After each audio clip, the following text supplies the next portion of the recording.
He's got I've seen it many times on world in his hand. He's got the whole wide world in his hand. He's got the whole world in his hands. He's got the whole world in his hands.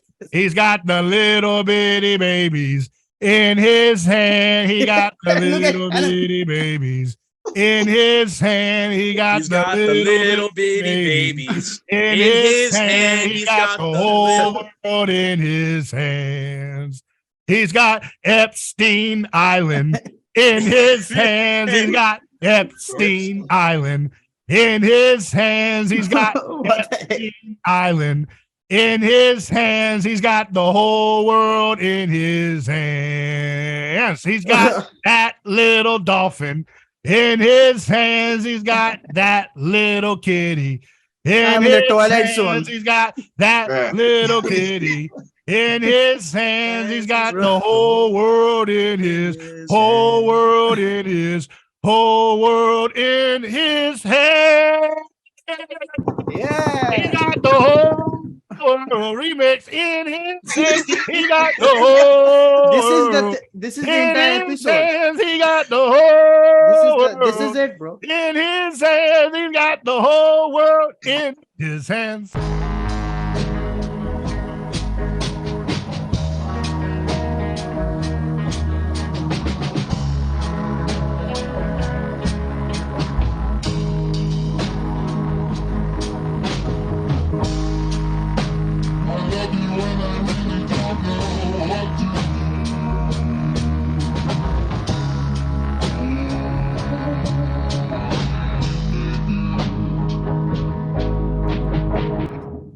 We got Shannon Braswell with us. We got Shane Kennedy and Surit Dasgupta with us. How you guys doing today? Yeah, I'm doing great. I'm doing great. What about you guys? I'm doing wonderful. How everybody's sales doing well today? Oh, excellent. What? Yeah. Sales. How's sales doing for everybody? Whatever left of the economy we have.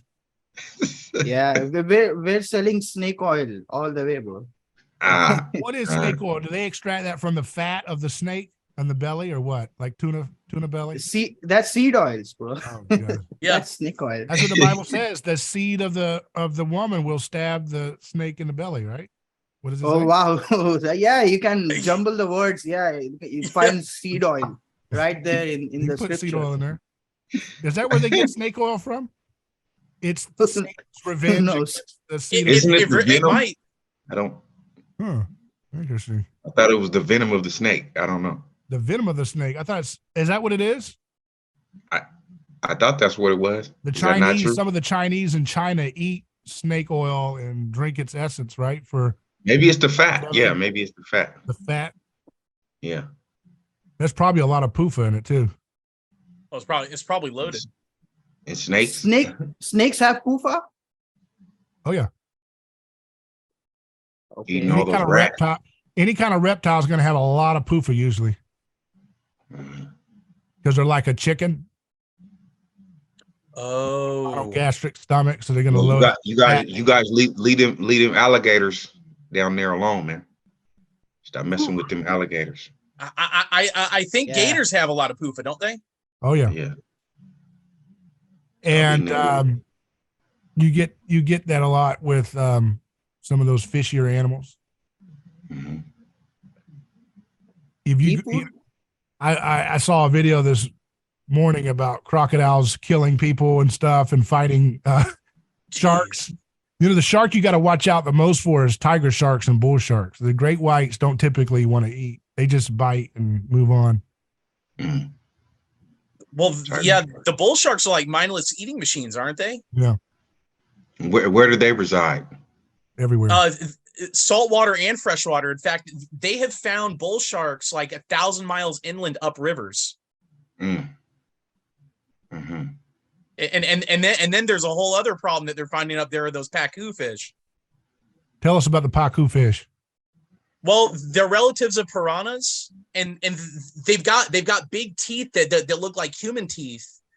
And what they normally eat in the Amazon are nuts that fall into the river. Mm-hmm. And so there have been a lot of cases where where men have been swimming in the Mississippi River and they've been attacked. Woo. That's And not the they've only been thing attacked in a attacking very particular area. Oh, they go up in the urethra? No, they They actually give you a urethra Franklin when you don't need it? Lord. But well, that's the area that those fish are chomping at. But Nature gone I'm talking wild. about that. There's a fish down in South America, one of those Jurassic Park areas where they filmed Jurassic Park, and they swim right up into the and they have a spine that will lodge itself right up into the urethra, and it's just locked and loaded. Locked and loaded. Yeah, that's the Caribbean, right? Where they filmed it. Is it the Caribbean? It's one of them rivers, isn't it?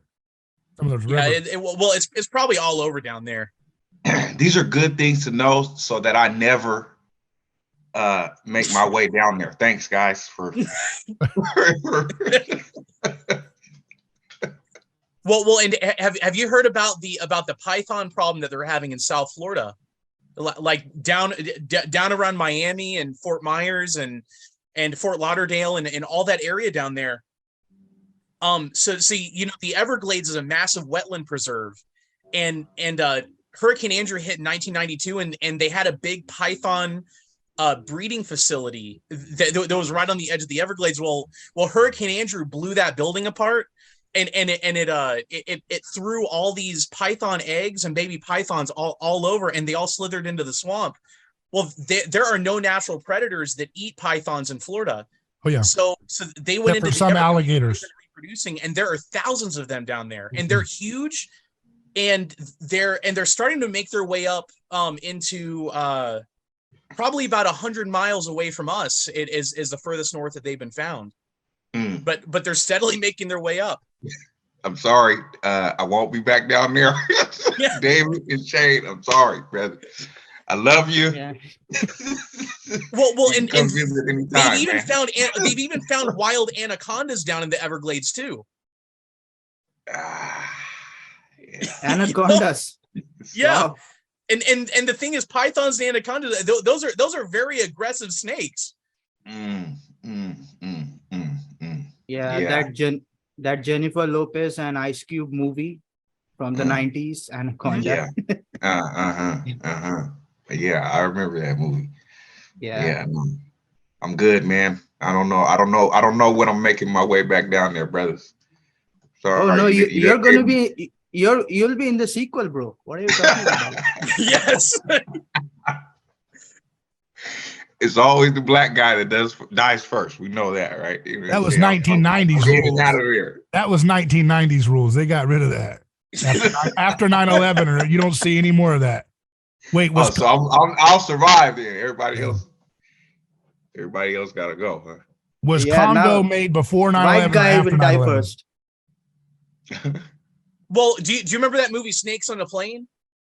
Oh yeah. Yes. Yeah. Well. So I never saw it, but my question is, did Samuel L. Jackson live or die in that movie? Yeah, he was the main character, so he lived, right? Yeah, I'm pretty sure that he would have survived. Yeah, Shannon will be the new Samuel L. Jackson. Yes. I got a shot, right? Yeah, and instead of it being an airplane, you'll be in the middle of the Everglades swamp. But in the end, it's going to be David Gornoski in an alligator costume like Scooby Doo.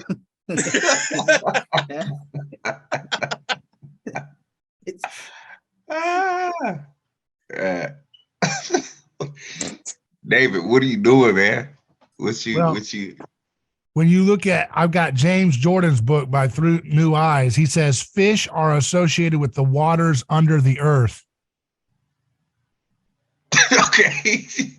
In biblical imagery, the seas are generally the world of the Gentiles. Israel is a people of the land.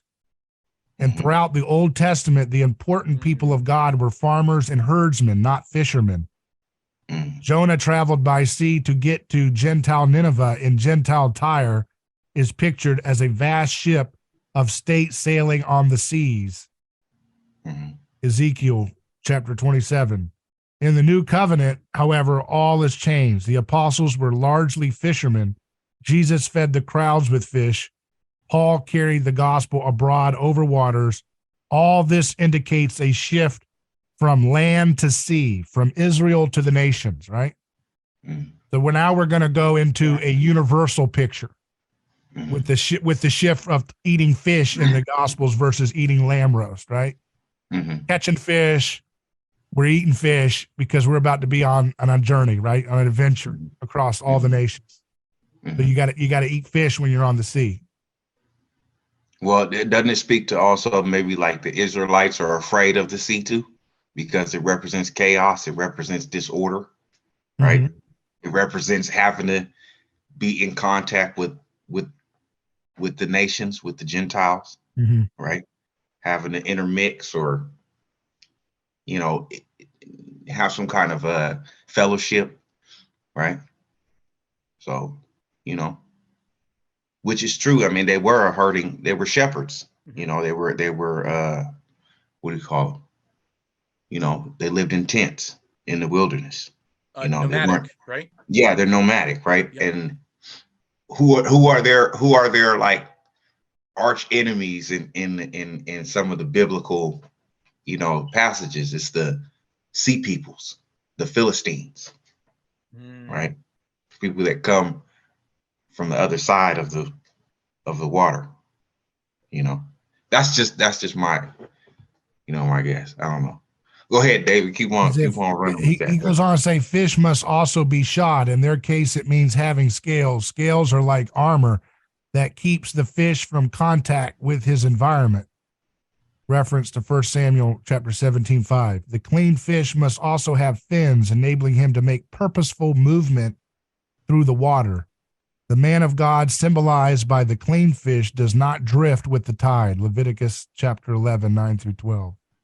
So this is idea he's building on in this book about that everything in creation, because it is made to be God's home and because we're supposed to co-create in it, it's all representative of our relationship to God and also God's character. So everything, all the animals, when he says consider the ants and all that, but you have to look at everything. And the Bible has its own code in terms of like symbolic references to like birds, Birds have a meaning. Birds are associated with the heavens above, he says. Thus, they are frequently symbols of spirits, clean or unclean. The dove can symbolize the Spirit of God who hovered over the creation in Genesis 1 and over our Lord at his baptism. The doves flying over the waters of the flood while it receded as an image of new creation. Unclean birds can thus be associated with the demonic realm. Vultures. Yeah. Wait, what are the unclean birds? Vultures. Yeah. Clean birds are those that are careful and particular about where they land, where they put their feet. Unclean birds will land on anything, especially on rotting carcasses. Leviticus chapter 11. Yeah. Those are like vultures and crows. So everything, and in every animal is a metaphor for God or something you need to know about your life. Did you know that? They are made to be like living embodiments of like truths. That's their actual purpose. Proofs of what? God. Truths. They're embodied truths about aspects truth. of God's character or aspects of what you're supposed to do in relationship with God. Well, the ancient Israelites did not think about in terms of God existing or non-existing. God existing was a given, right? So, yeah. But the created order is meant to be like a living tapestry, like a living story where everything you touch and look at has like symbolic meanings as its primary purpose rather than its, like as a secondary little metaphor we attach later on. It's actually like designed to be a sign about some aspect of God's character or your relationship with the world. He goes on to say, the Bible enjoins us to observe the animal world carefully, for God created it as a living parable of human life. A living parable of human life. By studying the ways of the animals, we come to understand more and more what it means to be true human beings, images of God in his world. Shane, you like plants a lot. You spend a lot of time getting to know plants. Is there any plants that give you meanings or things that you learn when you are touching a plant, looking at a plant, touching a seed? Well, it's interesting you say that, because I wouldn't necessarily say it's about one plant in particular. It's that the plants will tell me about what is happening around me. Like for instance, if it is very dry, I can see on the plants that they are very dry and that they need a drink. And the way I can tell that is that the plants, they start to get kind of wilty. If it's been excessively hot, if the sun has been very, very intense, the plants will have the wilt will look a little bit different. The wilt will look a little bit more wrinkly rather than droopy. If it's from the sun being too intense. But I guess what I'm trying to say is that the plants are almost like a barometer on what's happening around them and what's happening around me. Really, I guess really in terms of climate, temperature, intensity of the sun, and just weather in general. Well, I think plants. Yeah, go ahead. And the other thing I was going to say is the fascinating thing to me, and this is something I noticed a few months ago, is plants respond differently to rainwater than they do from being watered from a water hose. Is that because there's more oxygen or so? What? Well, that's something I have no idea as to what the reason is. I don't know if it's because the rainwater is not treated. Maybe it's that the rainwater is a different temperature, or maybe the rainwater, maybe something happens to it when it evaporates. Maybe it carries more oxygen in it or something. But interesting that it's really interesting that the plants seem to respond very quickly to being watered from rain. And receiving less of a watering from rain than they do from water that comes out of a spigot, but the plants seem to respond. They bloom quicker, they fruit quicker whenever they have been watered with rainwater, as opposed to water that's just come out of a spigot.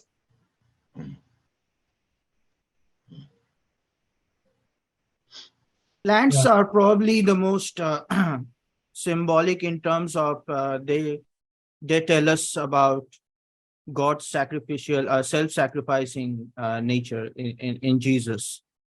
So like they take in carbon dioxide and release oxygen, right? And for wood, they have to be chopped down, and they fire. Like, fire, yeah. Create house. They build houses. Used to build houses. Paper. Yeah. So it's no wonder why the tree of life is such a big metaphor in scriptures. He says in in this book, Through New Eyes by James Jordan, he says, because of man's sin, however, the ground would yield ugly thorns as well as splendid trees. Though this is not explicitly said, the symbolic structure of Genesis 3 and 4 makes it plain that man, himself made of earth, would yield sons who are like trees and thorns. And thus we have a tree, Abel, and a thorn, Cain. The Bible continues to picture the unrighteousness as thorns, as in Judges. Such bramblemen imposed their curse on our Lord when they gave him a crown of thorns. So you see how you see the themes throughout these little metaphors that stay through the whole anthology of books written by different authors.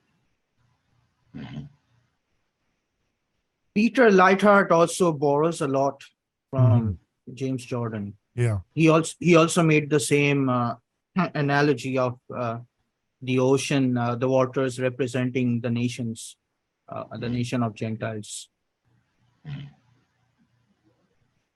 Are these two, are they theologians or what are they? Yeah. Yeah. They're like reformed theologians, I think. Yeah. They're both post-millennial, right? Mhm. Yes. James Jordan Yes. and Lightheart. Which is really, if you want to understand American Christianity, you got to understand postmillennialism. Oh yeah. Yeah. Why is Progress. that? Well, the very idea of progress is built on this idea of post-millennialism, right? Why are we why are we talking about, we have to make progress, like it's dominating political discourse, cultural discourse, So like where does that come from? Of course, it's from the deep root is Christianity, right? Like Christianity gives us this idea of progress. All the other ancient religions have a circular, repetitive kind of pattern in history. But the post-millennialists, they have a lot to do with it. I think they have a lot of influence in that regards. Well, you have a lot of the the settlers and the pilgrims and stuff had that post-millennial mindset. Well, That's where we get the idea of the city on a hill, and we get manifest destiny and different things New like that. World. Yeah. New world. This is a new start, new creation, city on a hill. Reagan used it. Usually the best aspects of rhetoric in a presidential address to Congress, the State of the Union, they'll use a post-millennial type city on a hill framework of, we will go to Mars in 2 months. We will cure cancer next week. And then they never do anything. They just go back to, money laundering and criminal murder and stuff. So, but that's the stuff that always, their approval ratings always go up the highest unless there's a crisis or a war, or those are not working as well. But usually it'd be a war or an attack would make their approval ratings higher. Other than that, it would be a State of the Union address, which laced with a post-millennial framework of, these things they trot out. We're going to cure all these things, and never ever talk about it again. They just do it in that one State of the Union ritual, and they never do it again. And they all pretty much do that usually. That's called hyperbole. Yeah, that's called hyperbole. Well, it's a kind of religious revivalism, if you think about it, right? Like it's a revival in the political sphere, except like there is no revival. Right? There's only the rhetoric of revival. Yeah. So politics is basically borrowing rhetoric from the religious people, because that's what drives people, right? The religious impulse. Yeah, they got that from TBN, man. I'm telling you. TBN. Yeah. You guys remember TBN? Yep. Remember that one dude? He was like talking like Dr. Martin Luther King. Like he was the same kind of rhetoric as something. So that's weird. Why would you talk like a black preacher inside the Senate, right? Who are you talking about? Is it a politician in Congress or the state? He's talking about that dude in Tennessee. Yeah, he's got the afro. Yeah. Oh, afro with the glasses. Yes. Something Johnson, Trevor Johnson, something like. Yeah, and they played a clip of how he talked before he got elected, and it was like a normal, like hipster upspeak voice, and now he's talking like he watched Malcolm X videos and Martin Luther King videos. He got some coaching for hours. Yeah, he's got the aesthetic.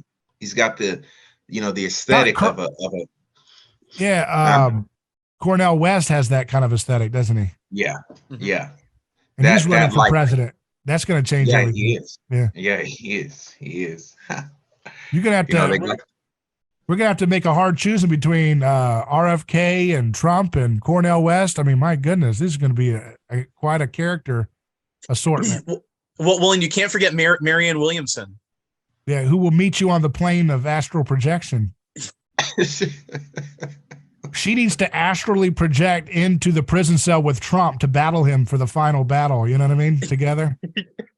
Wait, can Trump run from prison? Absolutely. Is that possible? Wow. Really?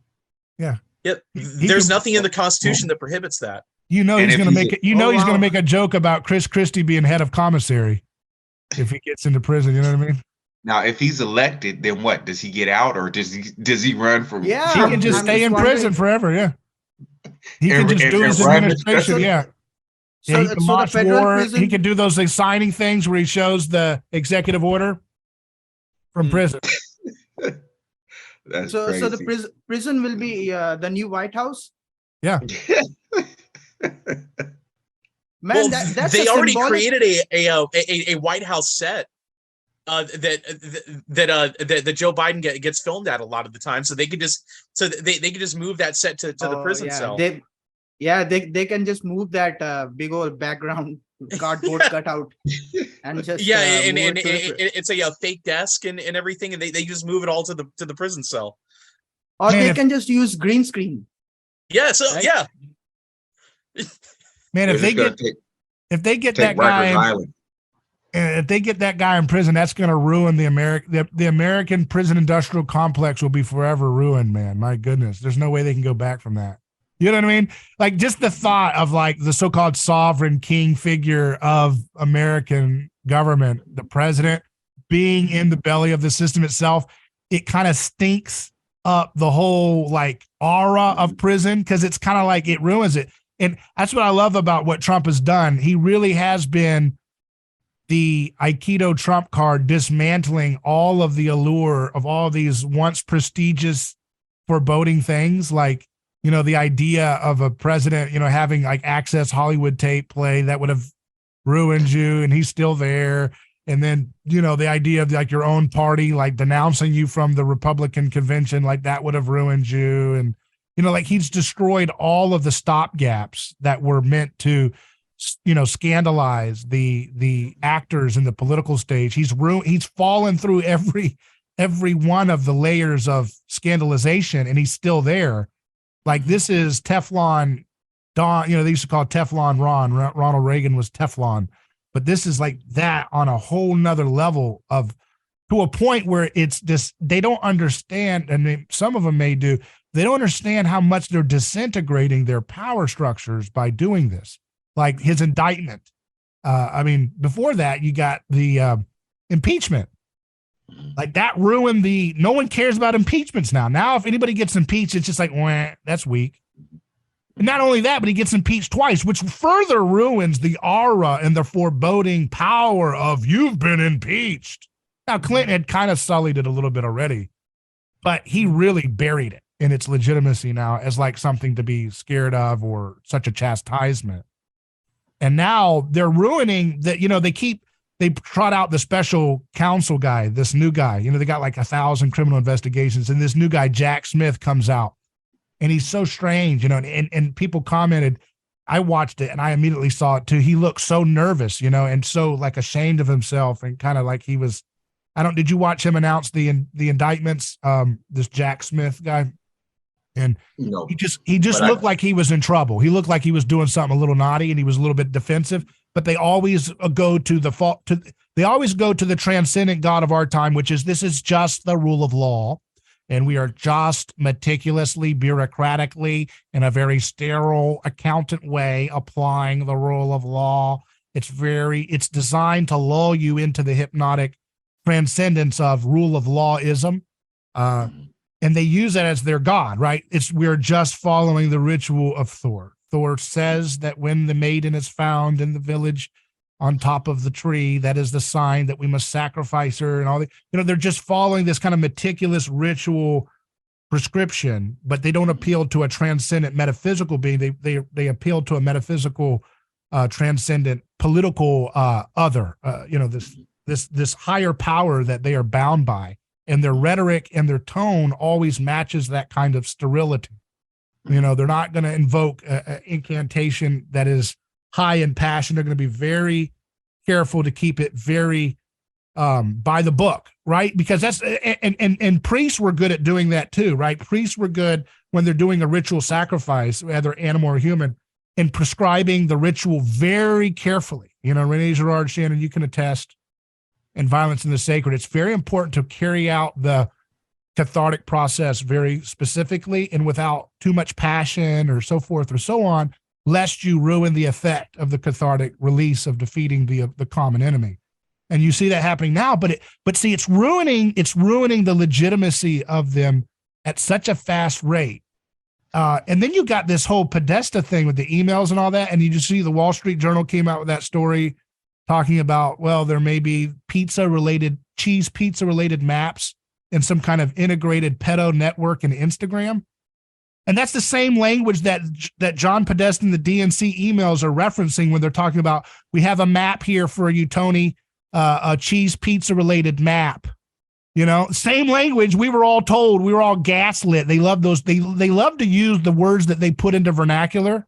They love to do those things to us the most. So whatever word you hear them putting into vernacular, just know that it's a guilty conscience mechanism that the establishment does to try to like neutralize the obvious thought, which is that we're being severely gaslit. So right now it's very emotionally popular to be like, gay gaslighting me, which just means you're saying an opinion that I don't agree with and I don't know how to process it. So it's very like not able to reason rationally kind of usage of the term, but the reality of it is what they've done, right? They totally told everybody, you're going to be in prison if you read those WikiLeaks emails from Hillary. I remember them saying that on CNN. You're going to go to jail if you read those things. And when you look at it, it's saying cheese pizza.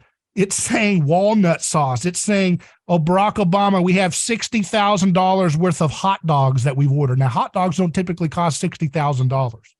But all these are languages that the Wall Street Journal is now revealing are the code language words that these sick pedophiles have been using out in plain sight in Instagram by Mark Zuckerberg for years and years and years without anybody stopping it. And it just makes you wonder, you know, like things hidden since the foundation of the world. These are things that have been hidden since the foundation of the world, and they're all being revealed in this rapid way as a result of this heretic Trump being put into the Holy of Holies when he wasn't supposed to be there. And now they're gonna cook their final piece by doing this whole deal with imprisoning him, because that, you know, it's like they censored him, they Facebook banned him. Now Facebook bans don't mean anything. They didn't understand that when he got let back on Twitter. You know, it's yeah. You see, he's ruining all of the mechanisms of pressure and control and domination and fear that they have relied on, right? I don't want to say what I want to say because I'll be canceled. Well, he was canceled and he's fine.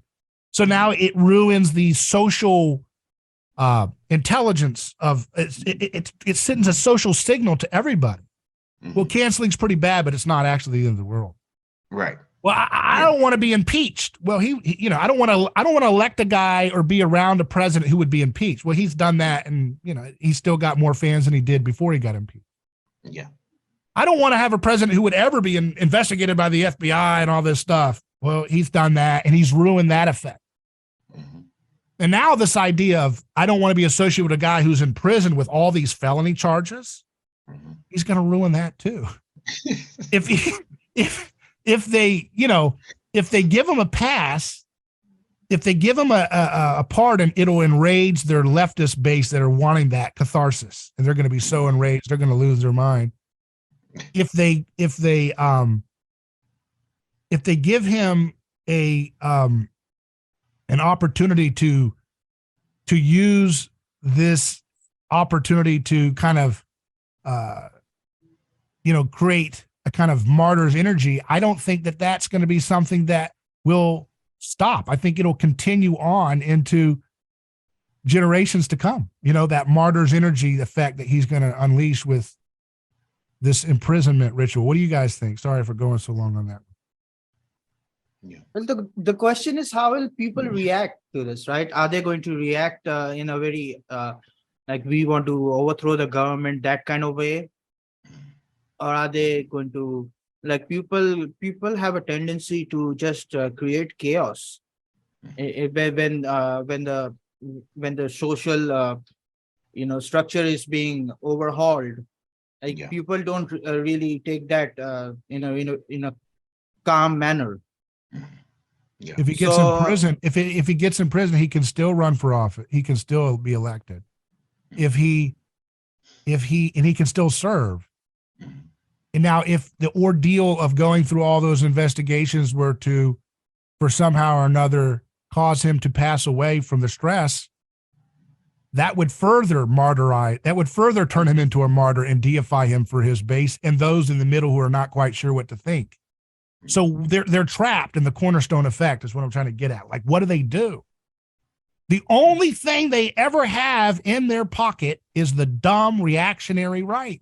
That's the only thing that saves them. This is the thing these fools can't understand. I wish I could megaphone this 10 million times a day to every single American that doesn't like the establishment. The only thing they have to stop themselves from being absolutely eviscerated by their own actions is the dumb anti-establishment right to muddle the waters and to remind the mushy middle and the centrists to just stay put and not abandon the elites and their narrative. Does that make sense? The only thing they have.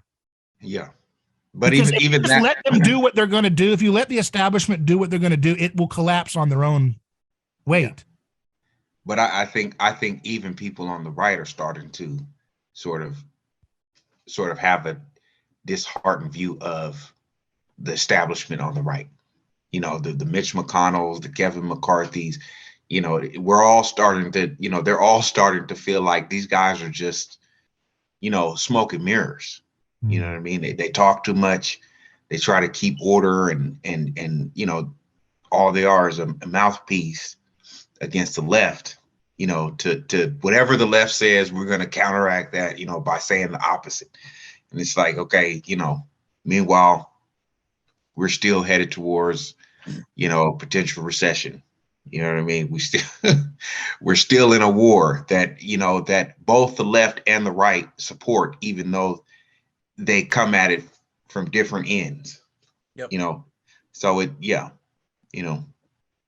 Well, they're two wings of the same bird of prey, you know, but I think we are starting to see the season change a little bit on the right. And I think is the baby, I think is the baby boomer generation grow less influential in the West, and they're replaced by Generation X, by millennials, and by Gen Z.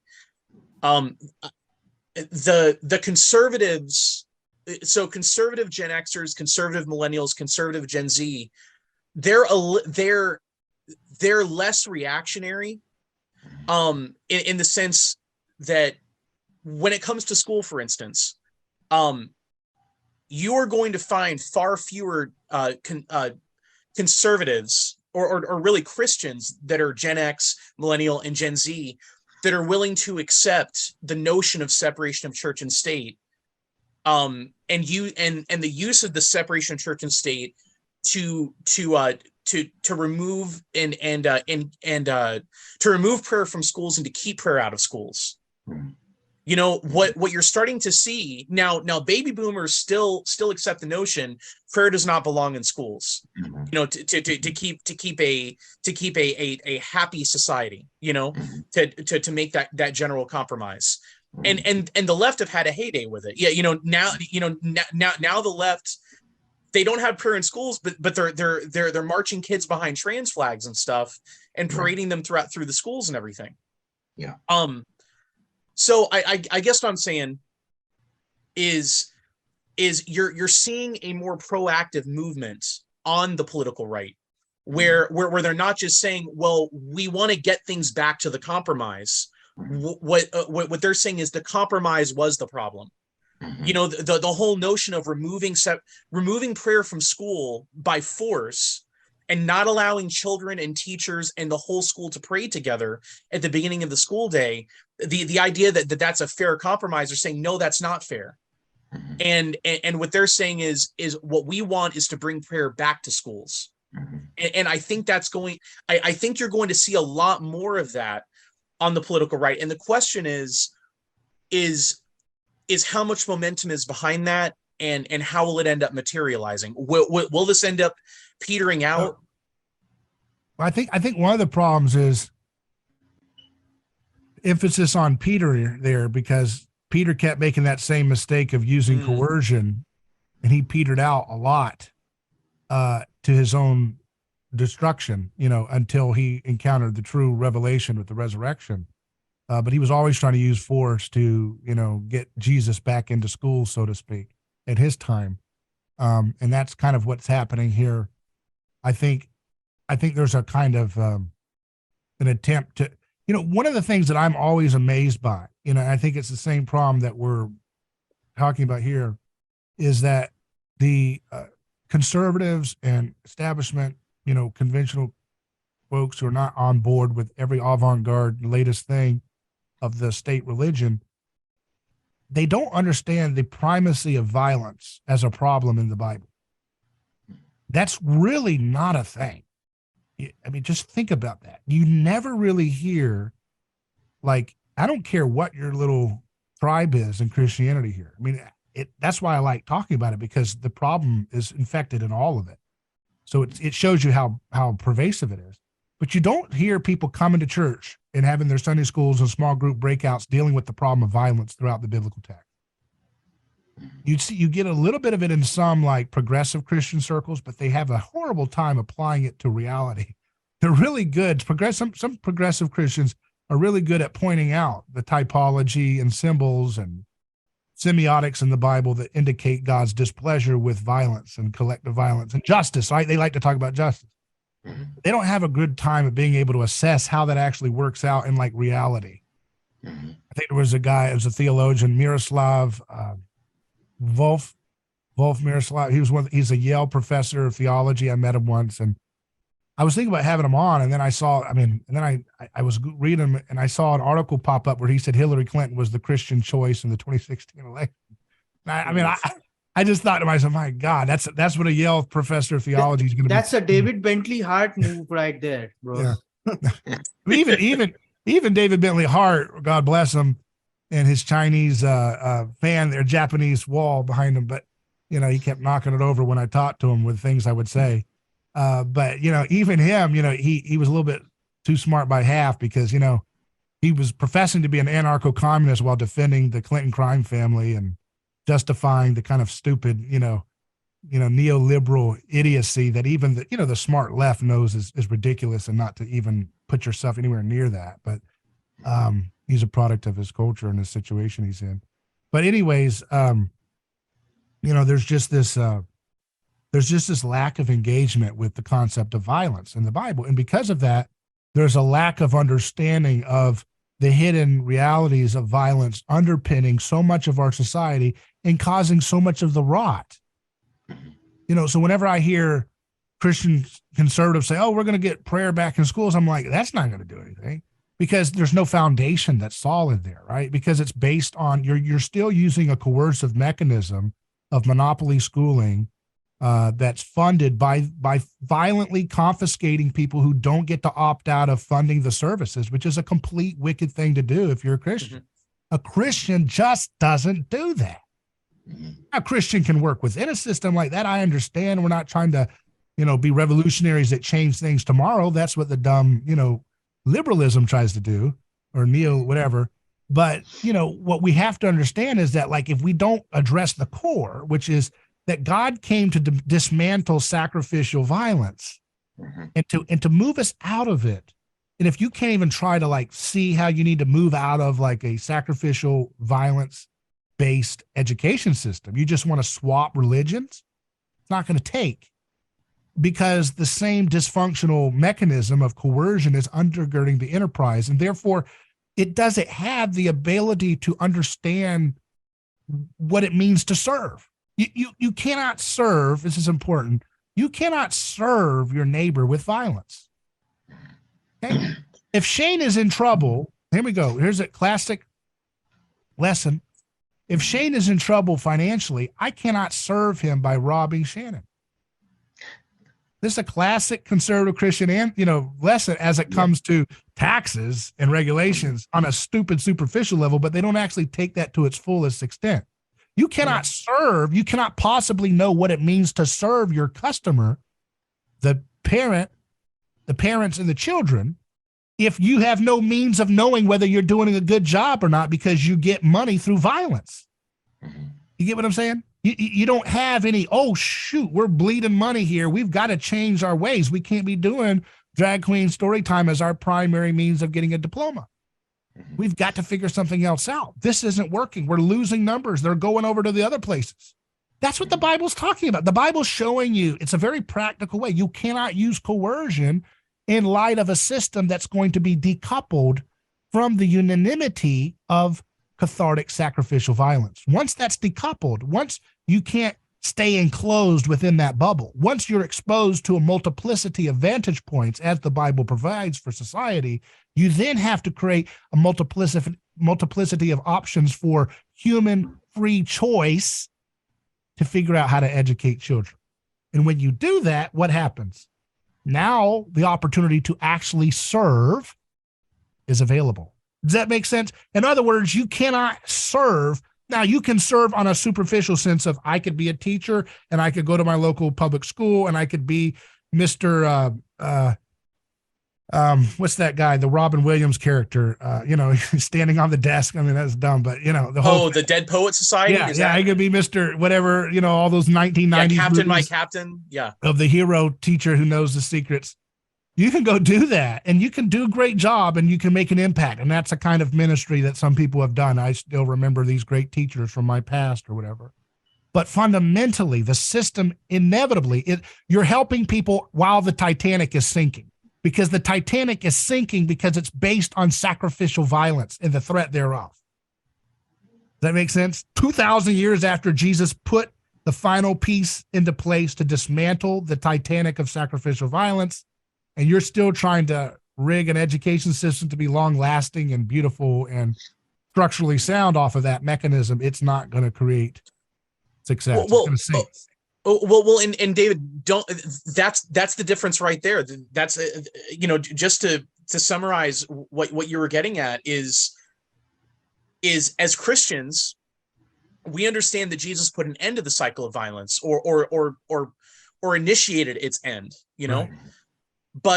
But these people that are hollow atheist, materialist, whatever you want to call them, leftists, ideologues, whatever, they believe that the cycle of violence is put to an end by the state. That it's this notion of this secular zombie state, and its existence and governance is what puts an end to the violence. And that's and they actually view things like religion as being the origin of the violence. I mean, that's the story that's taught in the schools and everything. And the one thing I do want to say though about public education is I understand what you're saying. I'm against compulsory education just like you are. If we're going to have a public education system, I think it should be a voucher system so that parents can send their kids wherever they want to send them if we're going to have a publicly funded education system. But I think it's critical that the public school system, however it is structured, it must be governed 100% by the locality. And by the locality, what I mean is like the county or the city. Basically, it needs to be governed within a reasonable distance from the parents, so the parents can go there and directly represent themselves. And it needs to be governed in such a way that some federal bureaucrat has no sway over it. That it is entirely governed by the community. But there's a lot of superficial ways to make that look like that's happening when it's not. So, Right, but like the bureaucrats in our local school system, as you know, come from other states that have no interest in those values, and they're brought in from bizarre areas, and they're teaching the same corporate oligarchic trash, hate ideology disguised in the angel of light guys. It's pathetic. The whole thing needs to be completely dismantled. We don't have time to localize it more. I mean, I understand what you're saying in theory, but I actually think that whole thing is way more pie in the sky than what I'm saying, which is we're already getting school choice. It needs to be cleaned up and because there's a lot of hooks attached to these school choice initiatives that are happening in the legislatures like Florida that are a little bit disturbing. They're always got to have their hook in some way.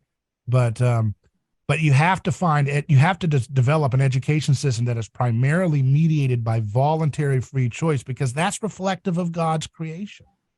God created us to have free choice.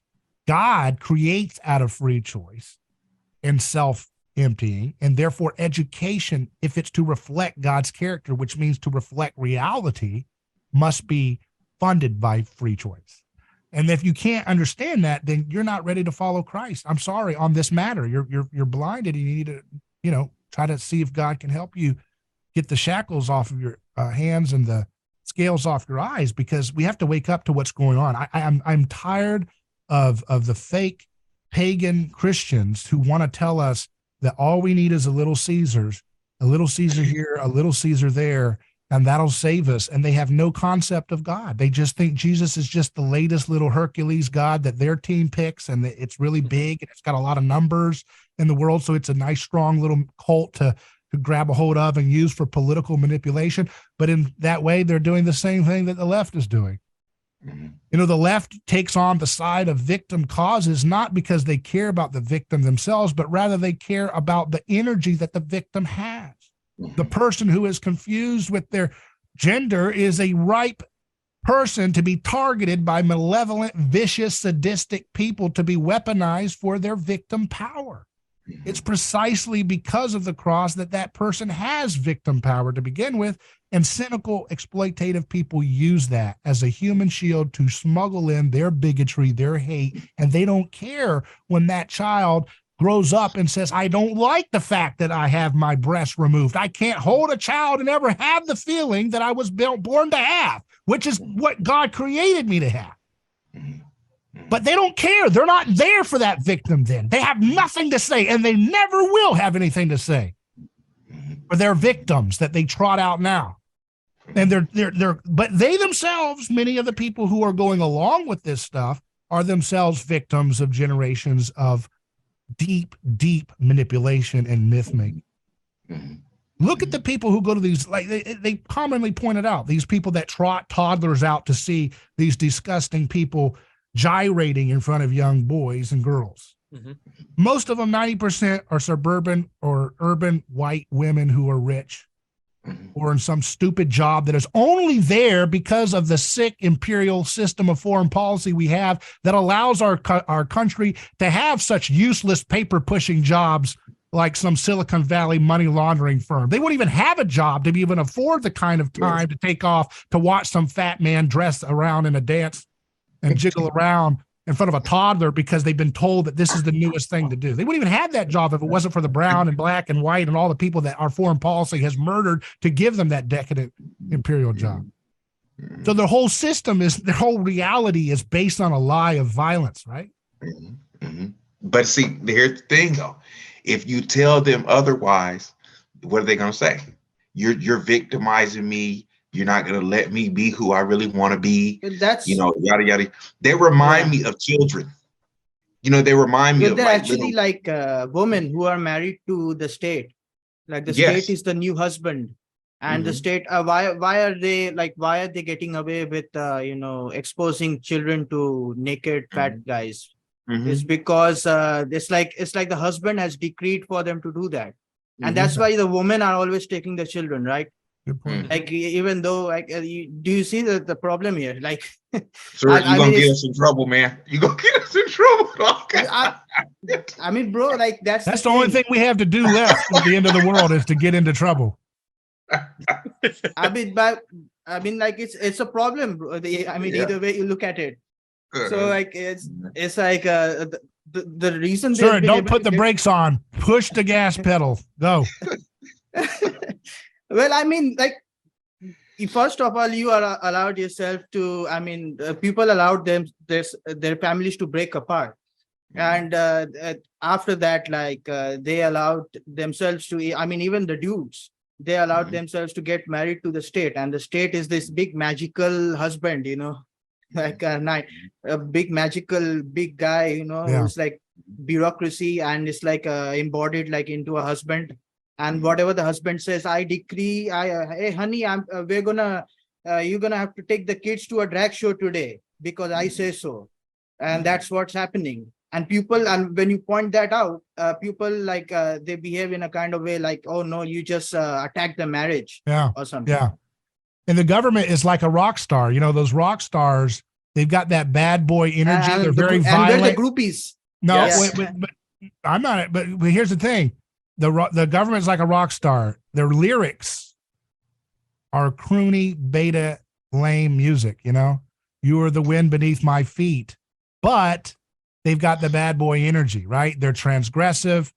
Hunter Biden, they're allowed to do drugs. We're not. You know, they're allowed to sell drugs. We're not. They're allowed to murder. We're not. They're allowed to steal and lie. They're allowed to snoop in on your phone call. They got all the bad boy energy you can ask for, but they come in the name of these sappy, stupid, you know, beta romance song lyrics of, oh, you're the wind in my, what, give me some lyrics. You know, you're the moon, you're the sun, you're the this, you're the that. Same thing Obama did. Exactly. Obama was good. Obama was a good representative of that victim lullaby as the vicious, violent, scary, sadistic psychopath daddy state, right?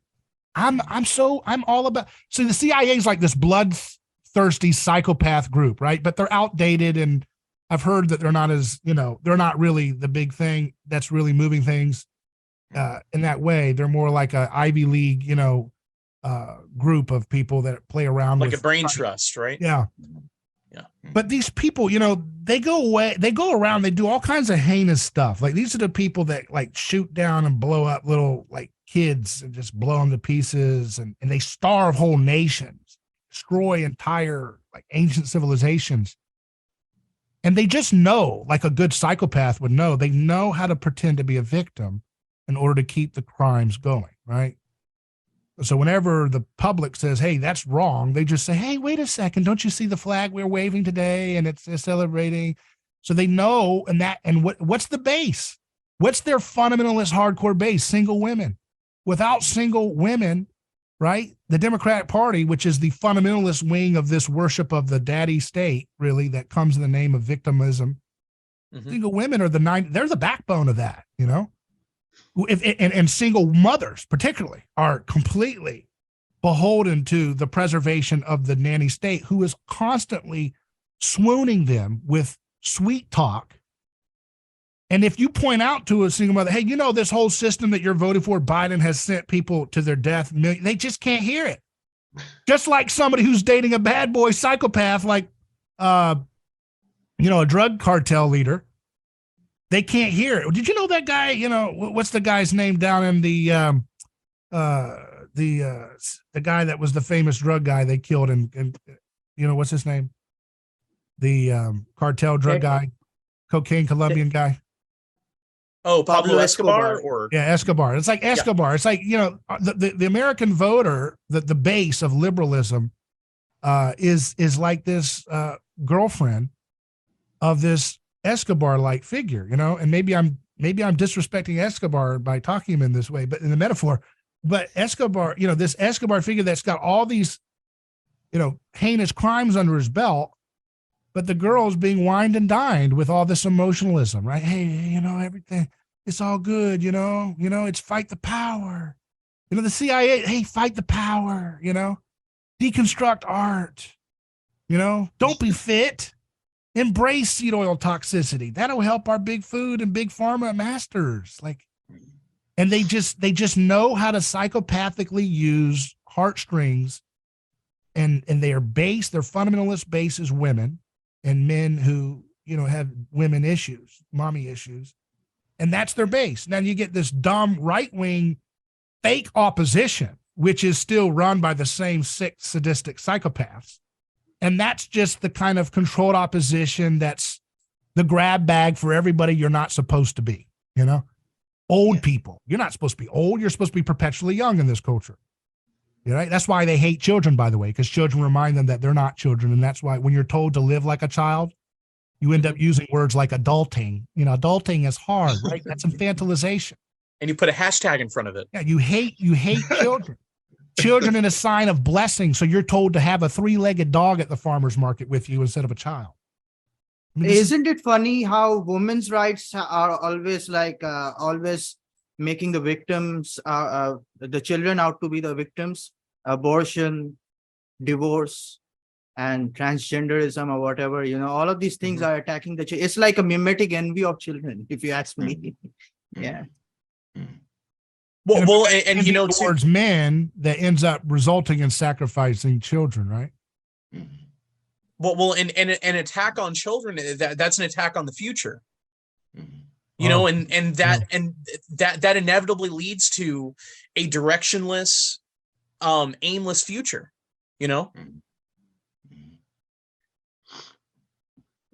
Yeah, that's Now- what they have to attack. Yeah. Now, David, one thing I want to revisit from before is about prayer in school and about the baby boomers in particular. They're Don't pick on the baby boomers here. Come well, on. well, no, baby no, boomer I'm not question. picking on them, I'm but going to the thing defend baby boomers. no. What The do thing we I'm do trying to about do the is, baby boomers? well, they're, if you think about it, because prayer was removed from school, I think it was in 1962 by that woman. Gloria Steinem? No, it wasn't. Gloria Steinem loved getting prayer yanked out of schools, but no, I think her name was Madeline Murray O'Hare. I think was her name, and she either committed suicide or disappeared like toward the end of her life, like in the 80s, I think. But in 1962, she was the one that she was the one whose court case went to the Supreme Court, and the Supreme Court mandated, this was not a law passed. This was the Supreme Court ripped prayer out from schools. And the baby boomers were the first generation of American kids that grew up with a pledge of allegiance to the flag, but without any acknowledgement to God at the beginning of their day of learning.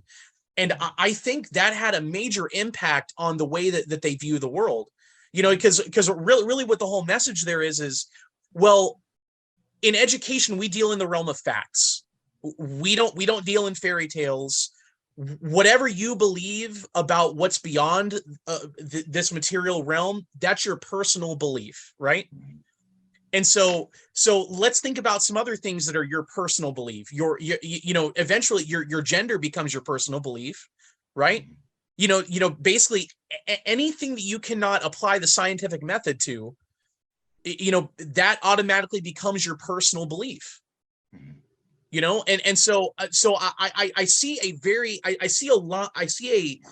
a line of succession here that really begins with the power play of the Supreme Court ripping prayer out from the American schools and overstepping their jurisdiction, because they don't have any, they never had jurisdiction to be able to intervene in a local school district to try to mandate and tell them what they're supposed to teach and what they're not supposed to teach, or to try to tell them how they're supposed to start the school day or not. Because when you eliminate prayer from schools, you're telling the schools how they're going to start their school day, which is no longer acknowledging the loving God that created those kids. And those kids are rational beings created in his image. And what they're doing by ripping prayer out of school, or what they did by ripping prayer out of schools, is they start from day one denying the imago Dei, the image of God in those kids. So I don't know how, I'm not really that informed about the educational system, so I can't speak that much to this, but I see one example that I always admired is, with other religious institutions, they often have some kind of school outside of school.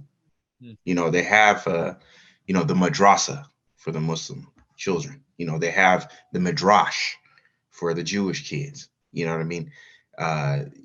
Or you might go to Hindu something, whatever. So, I think for Christians, we have been so, adamant about either having Christianity within the public school system or creating our own institution, where kids can go and learn and, have a religious upbringing, education and, whatever, learn, regular academics. For me, like, one of the fundamental things here is that, education is also about having a rite of passage, right? Like you need to go through a certain stage of life to learn, who you are as a being, in relation to other people. And, I think, yeah, okay, we can say that because we've taken the Lord's Prayer out of school, it's sort of left a vacuum for all this other crazy shit that we can have, like transgender story time or whatever, whatever, you know what I mean? But at the same time, it's like, okay, if you say, no, we're going to put prayer back into school, then they're going to say, well, you're victimizing us again. You're telling us that we can't be, who we want to be. What if we just don't believe in anything? What if we just want to be, who we are? What if we don't believe in God? We're just agnostic, or we're come from an atheist family. So, to me, it seems like no matter which way you put it, Christians are always going to be seen as victimizers. We're always going to be seen as the ones who cause problems. But that's why getting the roots back, that's why you can't start it at the prayers being removed from school. Obviously, that does mark a big increase in this current problem we're in. But it starts with the monopolistic, coercion-based foundation of education from the beginning, right, Shannon? If Christians knew their Bible better before and fought for it and kept it going, they would have kept education more non-violently, privately mediated.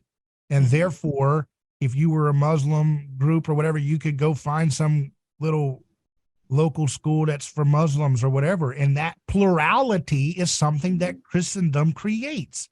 That, we are a Christian nation. We are a Christ-haunted world. This is the New World Order of Christ, like it or not.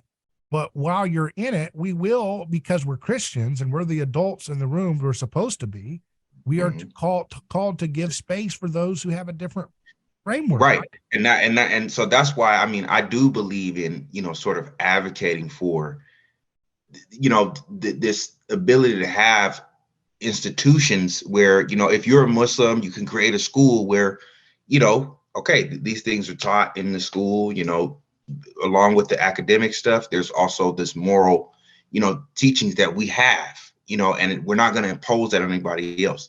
If you're a Jew, you have your midrash and, whatever. If you're a Catholic, you have your school, and, you go to mass and you're taught the sacraments. If you're a Protestant, whatever. And there's not this sense of like coercing people into, okay, I'll put it like this, here, it used to be that, like, if you wanted to, and this is like back in probably like the 1950s and 60s, if you wanted to go to Catholic school, a lot of times, like, like the government didn't have a say in that. Like, you could send your child to Catholic school, and a lot of times the Catholics, the whatever parish you were part of or school you wanted to go to, it would be paid for by the church. You know what I mean? So you could attend. Now it's sort of like you can't attend the Catholic school because it's so expensive, right? They made it so expensive that you can't attend that Catholic school because it's private, right? But you can send your kid to a public school where, the teacher can talk about her sexual preferences and her LGBT community and, and drag queen story time. Right. And that's you get a free education with that.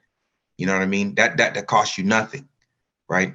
So what I'm saying is, why not go back to the way things used to be where, okay, I'm a Catholic. I want to send my kid to a Catholic school. That should be okay. I'm Muslim. I want to send my kid to a Muslim school, whatever, and that his whole, that's not to say he shouldn't interact with other people, or have, interact with people who have different worldviews. I mean, that's the only way you're going to be able to, I think, strengthen your understanding of what you were brought up with. But there shouldn't be this sort of financial hold on a person who wants to send their kid to a religious school. Well, I mean, to me, because that sounds like, I'm forcing the person to be indoctrinated into this liberal, worldview that they don't want to be a part, that they don't want their child to really be a part of. Well, Shannon, You know what I mean? we're like that because we have failed to understand that we are living in a world where state worship is the primary religion. It's the dominating religion, and it has a iron-like grip on the rest of the other religions. So the reason it has a monopoly over the education system and the rest is because of its religious-like dominance, right? So, I mean, people, when I point this out, people will say, "Oh, you're a libertarian or what?" No, it's not a libertarian. It's our fundamental civilization is built on, all of the hallmarks of civilization is religious. So, like, when you're talking about like why are we forced to send our children to it's because it's a religious right. It's a compulsory thing, right? It's a rite of passage. It's a rite of passage. Go through the gauntlet of bullies and garbage educational curricula and scam artists, oligarchic approved history books, and that's the rite of passage. Can you go through all that dehumanization and still come out alive? If not, we'll put you in prison. Like, can you still it's like, can you still be a Christian after going through that rite of passage? I mean, maybe it is a good thing. It's kind of like you suffer to really come out on the other end. Are you really gonna be, can you really step on the hot coals and still be like not burned? I don't know, man. I mean, a thorn is not a fundamentally good thing, but I mean, you can get lessons out of it. Right. That's what I'm saying. You can get lessons out of it. You know what I mean? But it doesn't mean that we should settle for the thorns. We should get rid of the thorns. Yeah. And the question is, that's what Christians are supposed to do. But how do you do that? Because we're not supposed to use coercion. Do this. Right? This is the new education system. This is the new education system. You're in it right now. What are the differences? I mean, this is the new. It doesn't. You never know you're in it until it's too late. You're in it. Yeah. This is it. The social media academy. Yeah. Yeah. I mean, what's the difference between a religion and a cult? So maybe I should go back and redefine what I meant to say. Like the state worship is a dominating cult, and David, what you called is a rite of passage. It's really a traumatizing that rite of passage that you find cults often employing. Right. And the difference between a religion and a cult is a cult just doesn't have enough political power yet. Oh yeah. So that's why it's called a cult, right? Yeah. So you always know that's how you know the state is a cult, is because it always goes after cults the hardest. Like they go after the Branch Davidians, they just mow them over. It's like an uncanny valley effect. Whenever they see something that looks like a little micro version of what they do, like brainwashing people, disturbing their sexual realities, which is what cults always do, the dominant state will come in and mow them over. So Branch Davidians, remember that guy over in the Maha guy, the Osho. He got totally destroyed. They tore him up. They tore him all over the place. And who's the person they didn't get to fast enough? Jim Jones. Yeah. And Guy Arnold. Yes. They were trying to let his ass go. Yeah. Well, and the only reason they took him down was because he killed a congressman. Right. that went down there. That was the only reason. I mean, you can see if a cult, it's like a gauntlet. A cult has to get to a certain level of resistance and critical mass before they get kind of drawn into, okay, you're an official religion now. We'll stick you on the pantheon, but you better sit down and obey the state. And so that's like the rite of you have to get through that critical mass, and there's some more successful cults than others, but The ones that are the most successful are the ones that figure out how to get everything they have subsidized by the biggest cult of them all, with glee and joy. And that's what we have with our modern system today. But I'm glad that you mentioned the future, Shane, because that's kind of where I wanted to take this discussion. I wanted to read from this passage from the book, The Christian Future by Rosenstock Hussey, who is a theologian that's quite underappreciated. But I just saw this today. I was wondering what we're going to talk about, and I saw this thing, and I thought, wow, I had an epiphany. So this is where we're going to land the plane at with this. So he says, the creation of future, this is chapter 3. He says that future means novelty, surprise. It means outgrowing past habits and attainments. When a job of movement and institution promises nothing but treadmill repetition of a given routine and thought and action, we say correctly, there is no future in it. An apparent doubt whether there is still any future in Christianity, people have been demanding in recent years that we save Christianity from destruction, along with civilization and some neighboring treasure islands. But saving Christianity is unnecessary, undesirable, impossible, because it is anti-Christian. Christianity says that he who tries to save his soul shall lose it. Our supreme need is not to save what we smugly presume to have, but to revive what we have almost lost. The real question is, do we have a future? Then we would have to be Christians. At the center of the Christian creed is faith in death and resurrection. Christians believe in an end of the world, not only once, but again and again. So important. This and this alone is the power which enables us to die to our old habits and ideals, get out of our old ruts, leave our dead selves behind, and take the first step into a genuine future. That is why Christianity and future are synonymous. Christianity is synonymous with the concept of a future. I'm going to go on here to just read another piece to lay this foundation. Cyclical thinking is a real obsession of the pagan mind. The Babylonian Great Year and its echoes in Hindu, Buddhist, and Platonic and Stoic teachings, the doctrine of inevitable rotation in the forms of government, given classic formulation, the cultural cycles of Vico and Spengler, the Mexican myths, the Germanic twilight of the gods, which recur at regular intervals.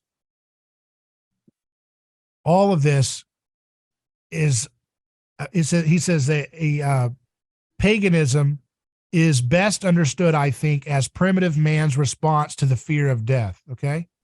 A myth is a form of mental life which pretends to be deathless. Incarnal is always a fixing of the mind or some transient thing which thereby is immortalized. Now I'm going to skip over to where I want to go here. He did not propose, he's talking about Jesus now, he did not propose to postpone the practice of the principles of the kingdom until it had finally come in its final triumph. If that course were pursued, there would never be a kingdom. The way to bring it is to start courageously to be the kingdom so far as the person can reveal it. Instead of postponing it to a heavenly sphere or to a millennial dawn, he boldly undertook to begin living the way of the kingdom. Living the kingdom, bringing it back from the end of time and embodying some of it here and now is the process by which man, ever since Jesus, consciously participates in his own creation. Did you hear that? Man is initiated into his destiny. Here's what I want to get at here. I had a light bulb moment here. Living the kingdom, bringing it back from the end of time and embodying some of it here and now is the process by which man, ever since Jesus, consciously participates in his own creation. And it clicked. We are to act as people in the future will act. Yeah. And that is so, think about what that is. We are like time travelers because we've encountered God in the person of Christ, in his way of treating and living and thinking. We are to act when we imitate Jesus as if we are ambassadors from the future. That's what it means to be Christian. Which I know that's something we say a lot, but do you see the click that I'm seeing here? Literally so. We are literally, when we love nonviolently, when we start exposing the lies of the cancer, big pharmaceutical system, the big diabetes system, the big divorce court system, the big abortion system, when we start telling the truth, but then modeling it in our private, personal, relational, and societal lives, we are actually living out how humans literally in the future on earth in history are actually going to live out as a whole. We're actually bringing it into the present. So that gives you all the hope in the world, because what Jesus is saying is history is going to go somewhere, and it's going to go in a direction that if you imitate me is actually a down payment on how people will imitate in the future collectively. I will use your model as a part of co-creation. You are participating in the creation of the human species, and you are a down payment on what humanity will look like in the future in history. That is the most good news I've ever thought of. Think about what he's saying there.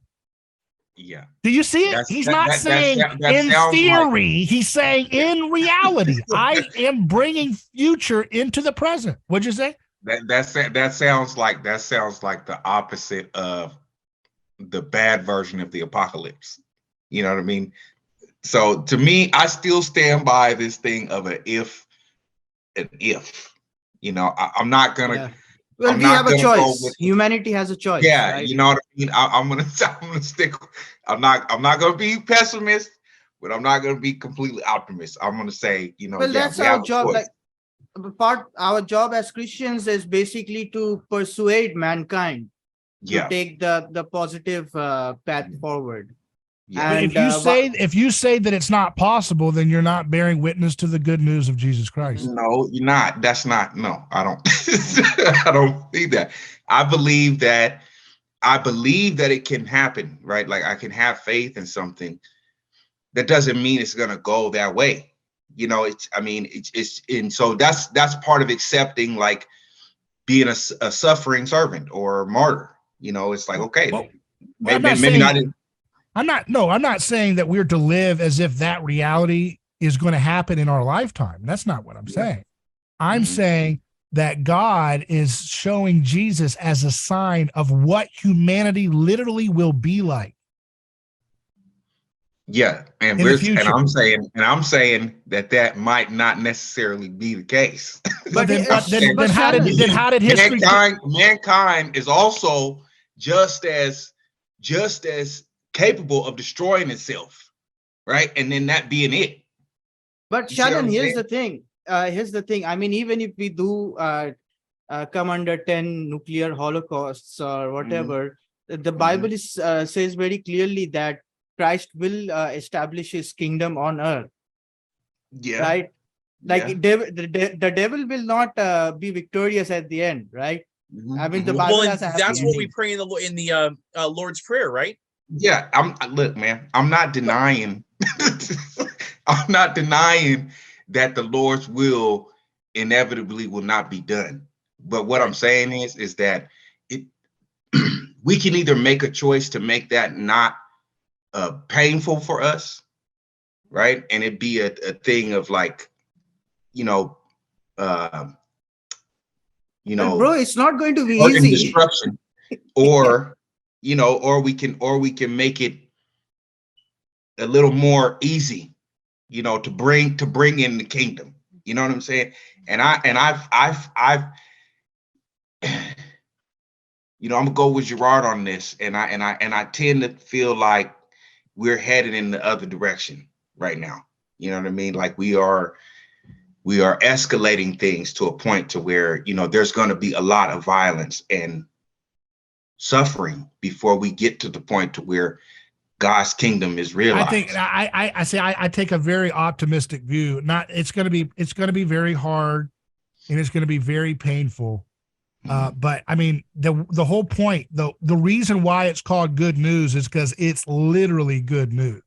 Mm-hmm. It's literally good news. It's not That kind of looks good, I guess. That's it. You know, it's not, you don't have to squint to make this news look good. It is really good because you look at this, myths arose to conceal death in the past as well as in the future. Any founder of a city jealously cut the roots which connected him with the past. Romulus had to be king, so Remus was killed because no man could be a king in the eyes of his brother. The tribes and cities of antiquity had lost common memories because blood guilt lay about their foundations. It sounds like he was intuiting what Rene Girard, developed, in his work. Their myths accordingly were built on a phase of experience which was repressed and left nameless, an ineffable gap. The Greeks called it unspeakable. All secular societies have a skeleton in their closet. Even family genealogies usually omit the unpleasant ancestors and tell fairy tales in their stead. Christianity, on the other hand, took the unpleasantness for granted. That's what I'm saying. We're not saying it's going to be easy. In place of a pedigree from a mythical ancestor, it put original sin inherited from Adam. And resolutely, it began in the midst of time, not in a mythical fog, against all deathless myths and hopeless cycles. The price of a living future is to admit death in our lives and to overcome it. This is the supreme gift of Christianity. It showed that the fear of death need not force man into the narrow cycle of any given community. In place of pagan dividedness, it created a universal pedigree for man that transcends all partial ends and beginnings and measures history from the end of time.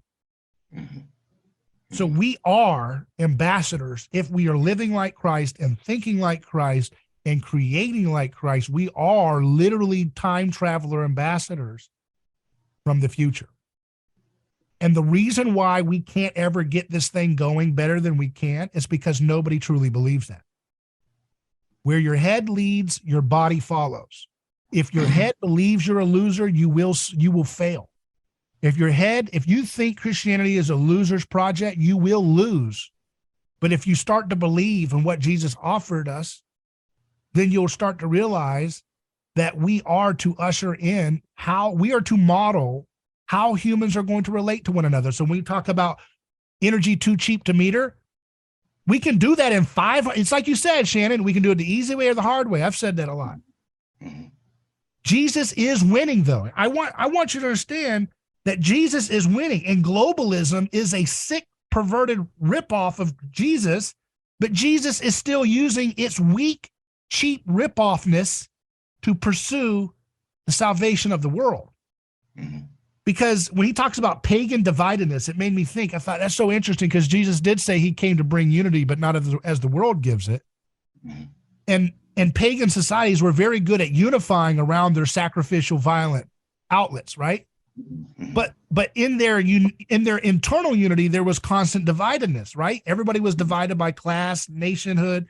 There was constant tribal wars to the death and rampagings and so forth and so on. This idea of a universality to humanity is what we're in. We're in this right now. The Davos is a down payment on what's to come. They're a cheap ripoff down payment. They're a wicked down payment, but they're not irredeemably wicked. I want you to understand. They are reflecting as a sign something that is to come. And the problem we have is that we have Christians that are more like pagans, and the secularists are more like Christians. The secularists truly believe, Bill Gates truly believes in making history go somewhere, and he works tirelessly to do it. Christians don't do that. They think it's hopeless. They think that we're losing, and they think like pagans because pagans think that the best days were in the past. And that's what every person who calls themselves and feels as a traditionalist or a conservative or a reactionary, you are a pagan. Because you want to hold on to the glory days of the past, whether it's 1950s America, whether it's 1920s America, whether it's the medieval ages if you're a Catholic medievalist, or whether it's the Reformation if you're a Calvinist. You always want to go back. Golden age. You don't want to go forward in the future because you don't want to grow up. You'd rather stay like a little pagan. That's what you want to do. You want to have your Jesus cake and your pagan too. That's what you want. You want to eat it like a pagan. And you can't But do we, that. but I'm we, but tired we, of this paganism infecting Christianity. It's warping our opportunity. We have to get past it. we Stop all have, losing our we time. we all have a part of that within us. I don't think that's escapable. You know what I'm saying? Inescapable. Like, Well, I mean, you Shannon, know, okay. yeah. I mean, for instance, all of us here, you know, have some attachment to some form of Christianity that we hold dear, right? Mhm. Whether we're Catholic, Protestant, Orthodox, Oriental Orthodox, right? Either way, we all still hold to some form of tradition. You know, you can say that's traditionalist, or you can say that's, you know, there are things within those traditions that are tried and true. That doesn't make it necessarily pagan. It just means that it's tried and true. It's a conservative method that needs to be preserved, right? I understand what you're saying, but what I'm saying is that not everything should be dismantled. You know, not everything we should let go of. You see what I'm saying? I don't, yeah, I'm sorry. I don't. Well, so We're not okay, saying so to do that. Then how, then what? We're saying that you got to believe that a non-violent, non-sacrificial, worshipful of paganism society is possible. You got to live it out. And that means being not afraid of death anymore. Because if you're not afraid of death, you'll say whatever the heck you possibly can say with wisdom, being wise as a serpent and gentle as a dove, but you will speak the truth, because the truth is a down payment on what people will learn in the future. And if you speak it with boldness, they'll learn it faster in the future than they will if you speak it with timidity. We are the ones that know where humanity will look. Jesus's life is exactly when he says turn the other cheek, and he is showing you what humanity will understand fully as a species in history. And he's saying, now live it out. And as you live it out, and it takes generations and cycles and hundreds of years. Mm-hmm. And we're not saying to overthrow everything, because overthrow everything is usually violent, right? Mm-hmm. Mm-hmm. We're not saying that. I mean, Jesus wasn't saying never have a child, right? He wasn't doing what we're seeing with the death cults today. Mm-hmm. He wasn't saying kill your child, you know, but he did want us to not idolize it, because when we idolize these things, we worship them, and then we try to take the infinite out of a finite object, and therefore it fails in its provision of that thing. You know, paganism means disunity, dividedness of mankind. This is true historically as well as geographically. Pagan histories are many, not one. That the whole concept of having history as a unity is Jesus in the world that we're in today. The fact that we are gathered together in nations around the world right now, talking about history as a considerate thing that we can all conceptualize, is Christianity in real time happening. The fact that we have logic and reason, the fact that every one of us, you are in Seattle and all these different places. We come from different places, different backgrounds, and we're all united on basic premises, even if we weren't metaphysically into Christianity, is a sign that Jesus is winning in history. We do not throw babies off cliffs anymore. Violence is being hidden more and more to keep its evil going. And so if Christians were to be bolder in their imitation of Jesus because they're not afraid of death, this stuff would happen faster and the good would triumph faster. You know? I see it like the internet, right? Like the internet, but this has been speculated a lot, but I think there's good evidence for it. The internet is basically an invention of the globalists. Right, it's created so that the intelligence agencies and all of them can coordinate. But see how the internet has turned out. It's like they really have to curate and censor information right now, because it has decentralized everything to such an extent that they can't contain people anymore. They can't control online users right now. And the internet, of course, is also a very effective medium for spreading of Christianity in countries that where it was not possible. So I think that's how Jesus works in history, right? It's like we human beings tried to kill Jesus with the cross, And now the cross has become a symbol of redemption. So it's like that's how like and I don't think anybody here is saying like even in our disagreements we all agree like this is going to be a very difficult path. It's because creation is groaning, right? Creation is in birth pangs, but there is still going to be a great existence, a fantastic existence that's in store for us, and it's I don't think it's a pie in the sky kind of thing at all. But birth pangs are painful because typically it's because whatever mechanisms of birth are being used in terms of controlling the process, they put too much control and it creates more pain than would be necessary. So if you study midwifery, I say this a lot, but if you study midwifery and you see that a lot of people experience what's considered pain-free births because they go into the natural process and they're not doing the artificial positioning that hospitals do, right? Where they put you on your back and they strap you down and give you epidurals and all these drugs and all these things that, and I'm not taking away if people do that. You always got to be loving to people. But the point is that the birth pain process, in my opinion, and the painful part of it is when we try to control the process rather than going with it. So if we would stop saying, if we would stop saying, well, I don't believe that we can win. It doesn't look like we're going to win. Well, you're trying to control the process, Shannon, when you say that, because you're trying to play. I'm saying it to me too, because I feel the same way. You're trying to play God. You're saying, from my vantage point, I don't think we're winning. Well, who are you? You're not God. You're playing a role right now, and it looks like from your vantage point as an earthworm watching this cosmic battle of giants fighting on a football field, so to speak, of history. We're looking at little earthworm. We're saying, I don't think we're winning, or something, but you don't see the big cosmic battle going on. You don't see the tapestry of what's going on in the gospel in Indonesia. That's not what I said. I said it'll be painful, right? So that's the thing, is that we can either make it a peaceful thing and go about it the right way, or we have to deal with the fact that there's going to be difficulties. So which one will we be willing to accept? And I think this is something that all human beings have to reflect on. All Christians have to reflect on, whether we want to or not.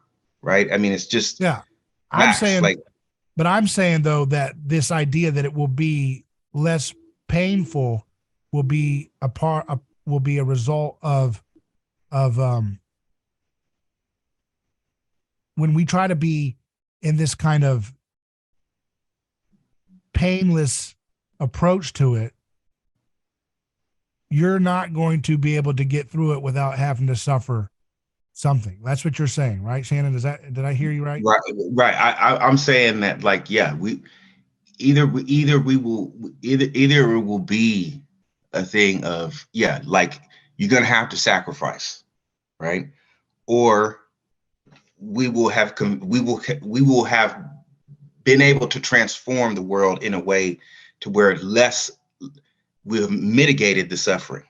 You know what I mean? I don't know which one is first, but look, I put it like this. I look at it the way that sometimes I would hear Gerard say things like, the book of Revelations is a possible outcome, right? It's something that can take place that way, right? It's not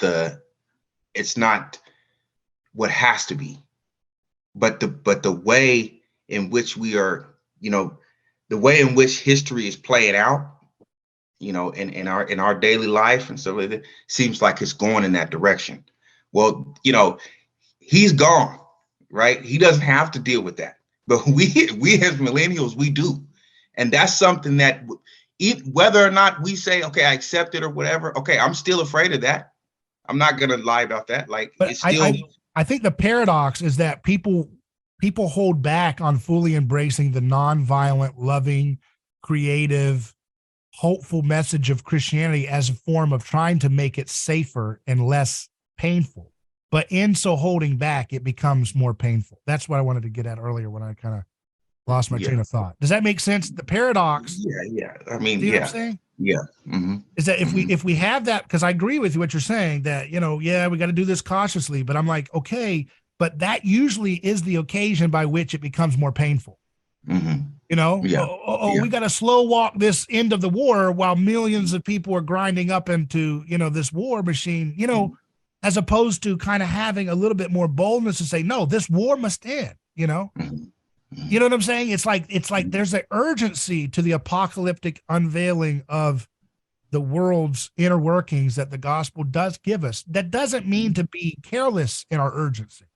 I'm not saying be careless, but what I am saying is, like I said earlier, with the Trump thing, that's going to backfire. Everything they do to impose force is backfiring on, right? That's a little metaphor for every little thing in your life that you think is creatively being smothered to smithereens. Like, it's all going to backfire in its own way.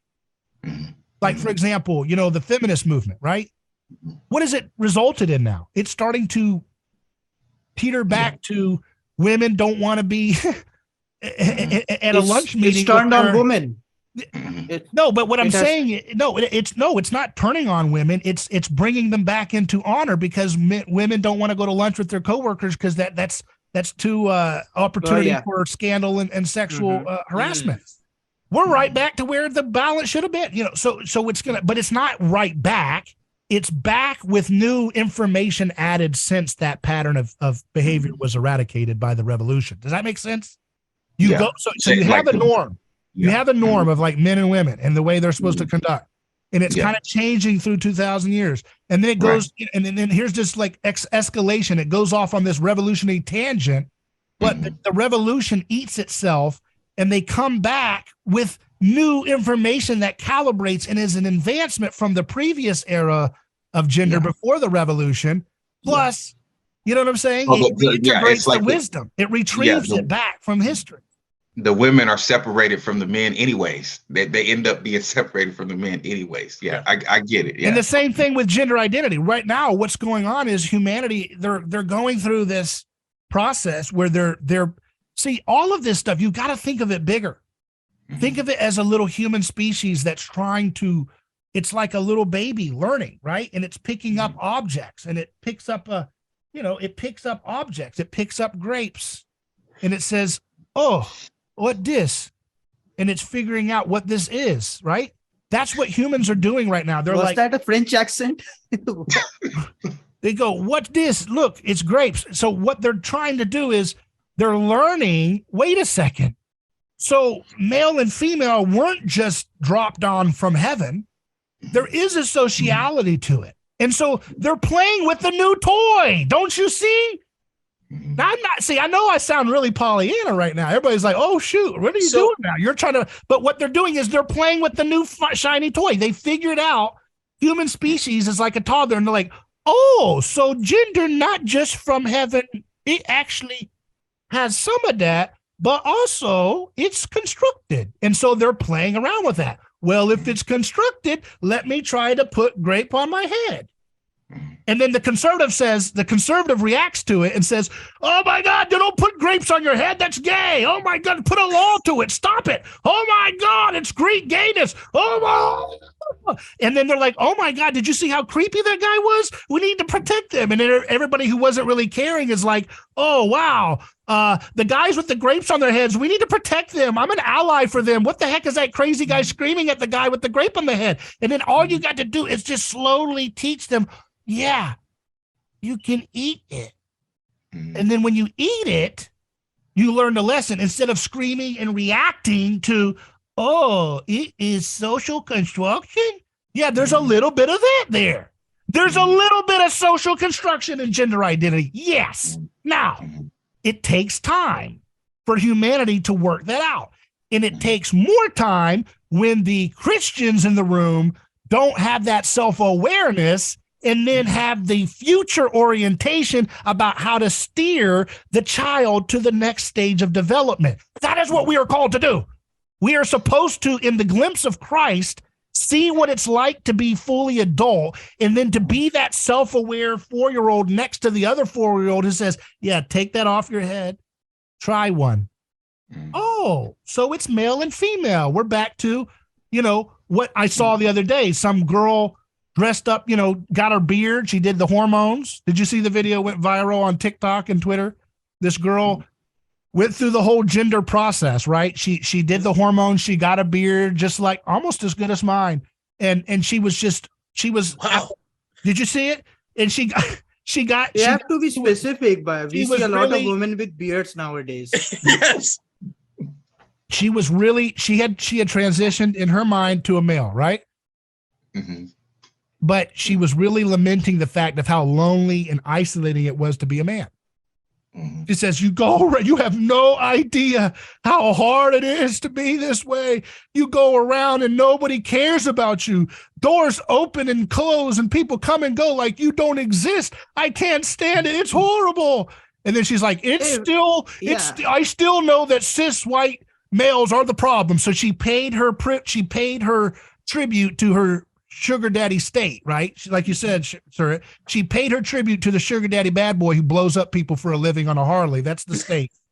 And then she went back to saying, but I feel like, this is really horrible to be a man and we need to change how this is. Well, she revealed apocalyptically an unveiling of the immutable difference between a male brain and a female brain. You can't cross that one. You can't cross that one without having what? Without having downstream side effects, diseases, other hormonal imbalances. You can try to hormone that to hell. You can try to get that female empathic brain distorted through every chemical hocus pocus pharmaceutical you could come up with, and it still won't shred it out because we are not the creator. We are supposed to co-create. Now, here's where it comes back. Through this process of figuring out social construction of gender, we will start to have a more integrated understanding of the other genders. That's Jesus's project. There will be no male or female in salvation. We are one. So every stupid mistake that the world is making, Jesus is a genius in unfolding reality in such a way as it always comes back into a little bit more further. That doesn't mean that every moment of every tragedy is just not so bad,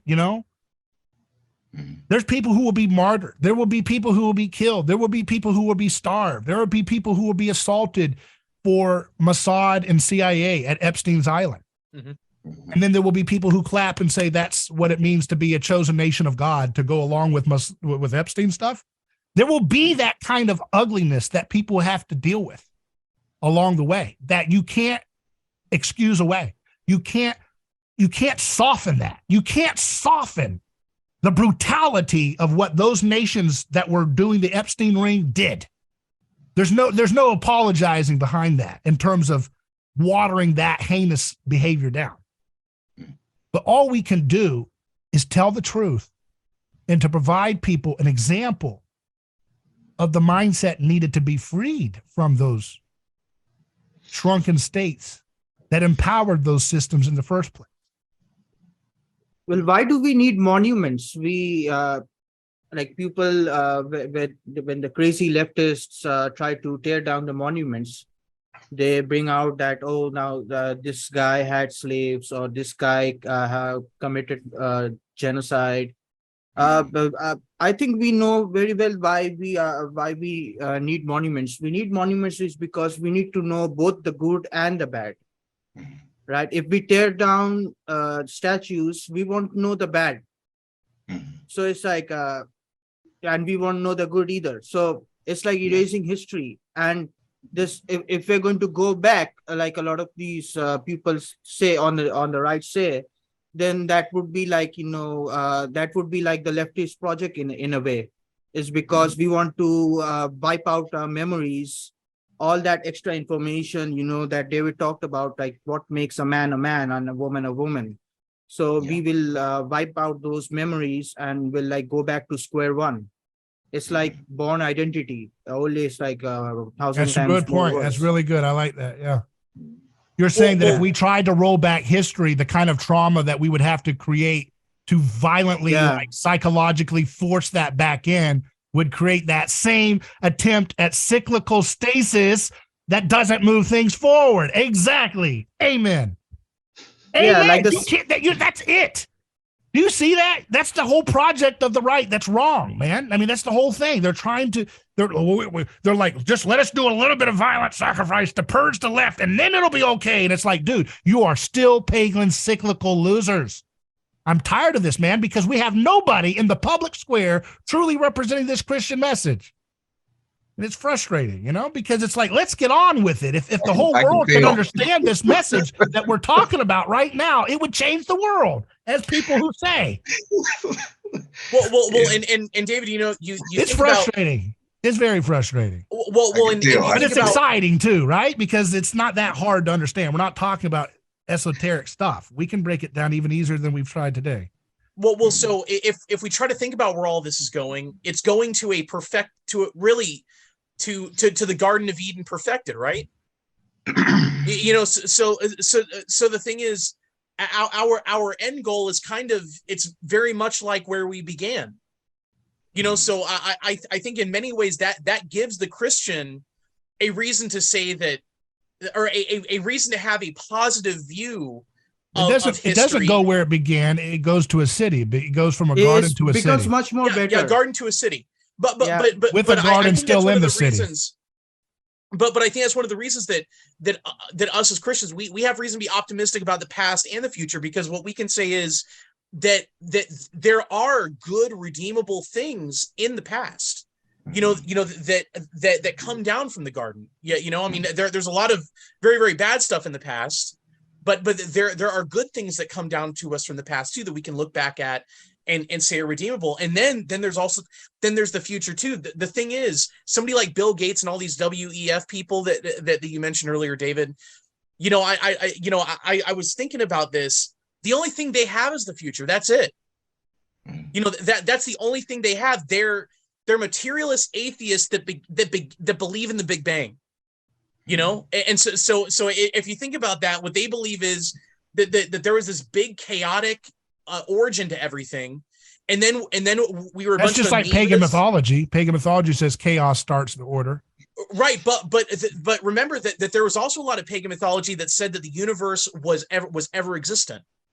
You know, that there was no beginning to it, and the thing is, you know, this whole notion of atheists believing in an origin of the universe, this is a relatively new thing.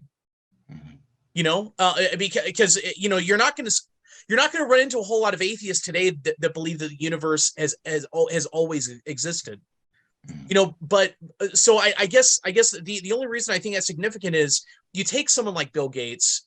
Their view of the world is that it was this chaotic beginning. Yeah, you know, a firm beginning point at some point. They may debate on how many billions of years or whatever it was.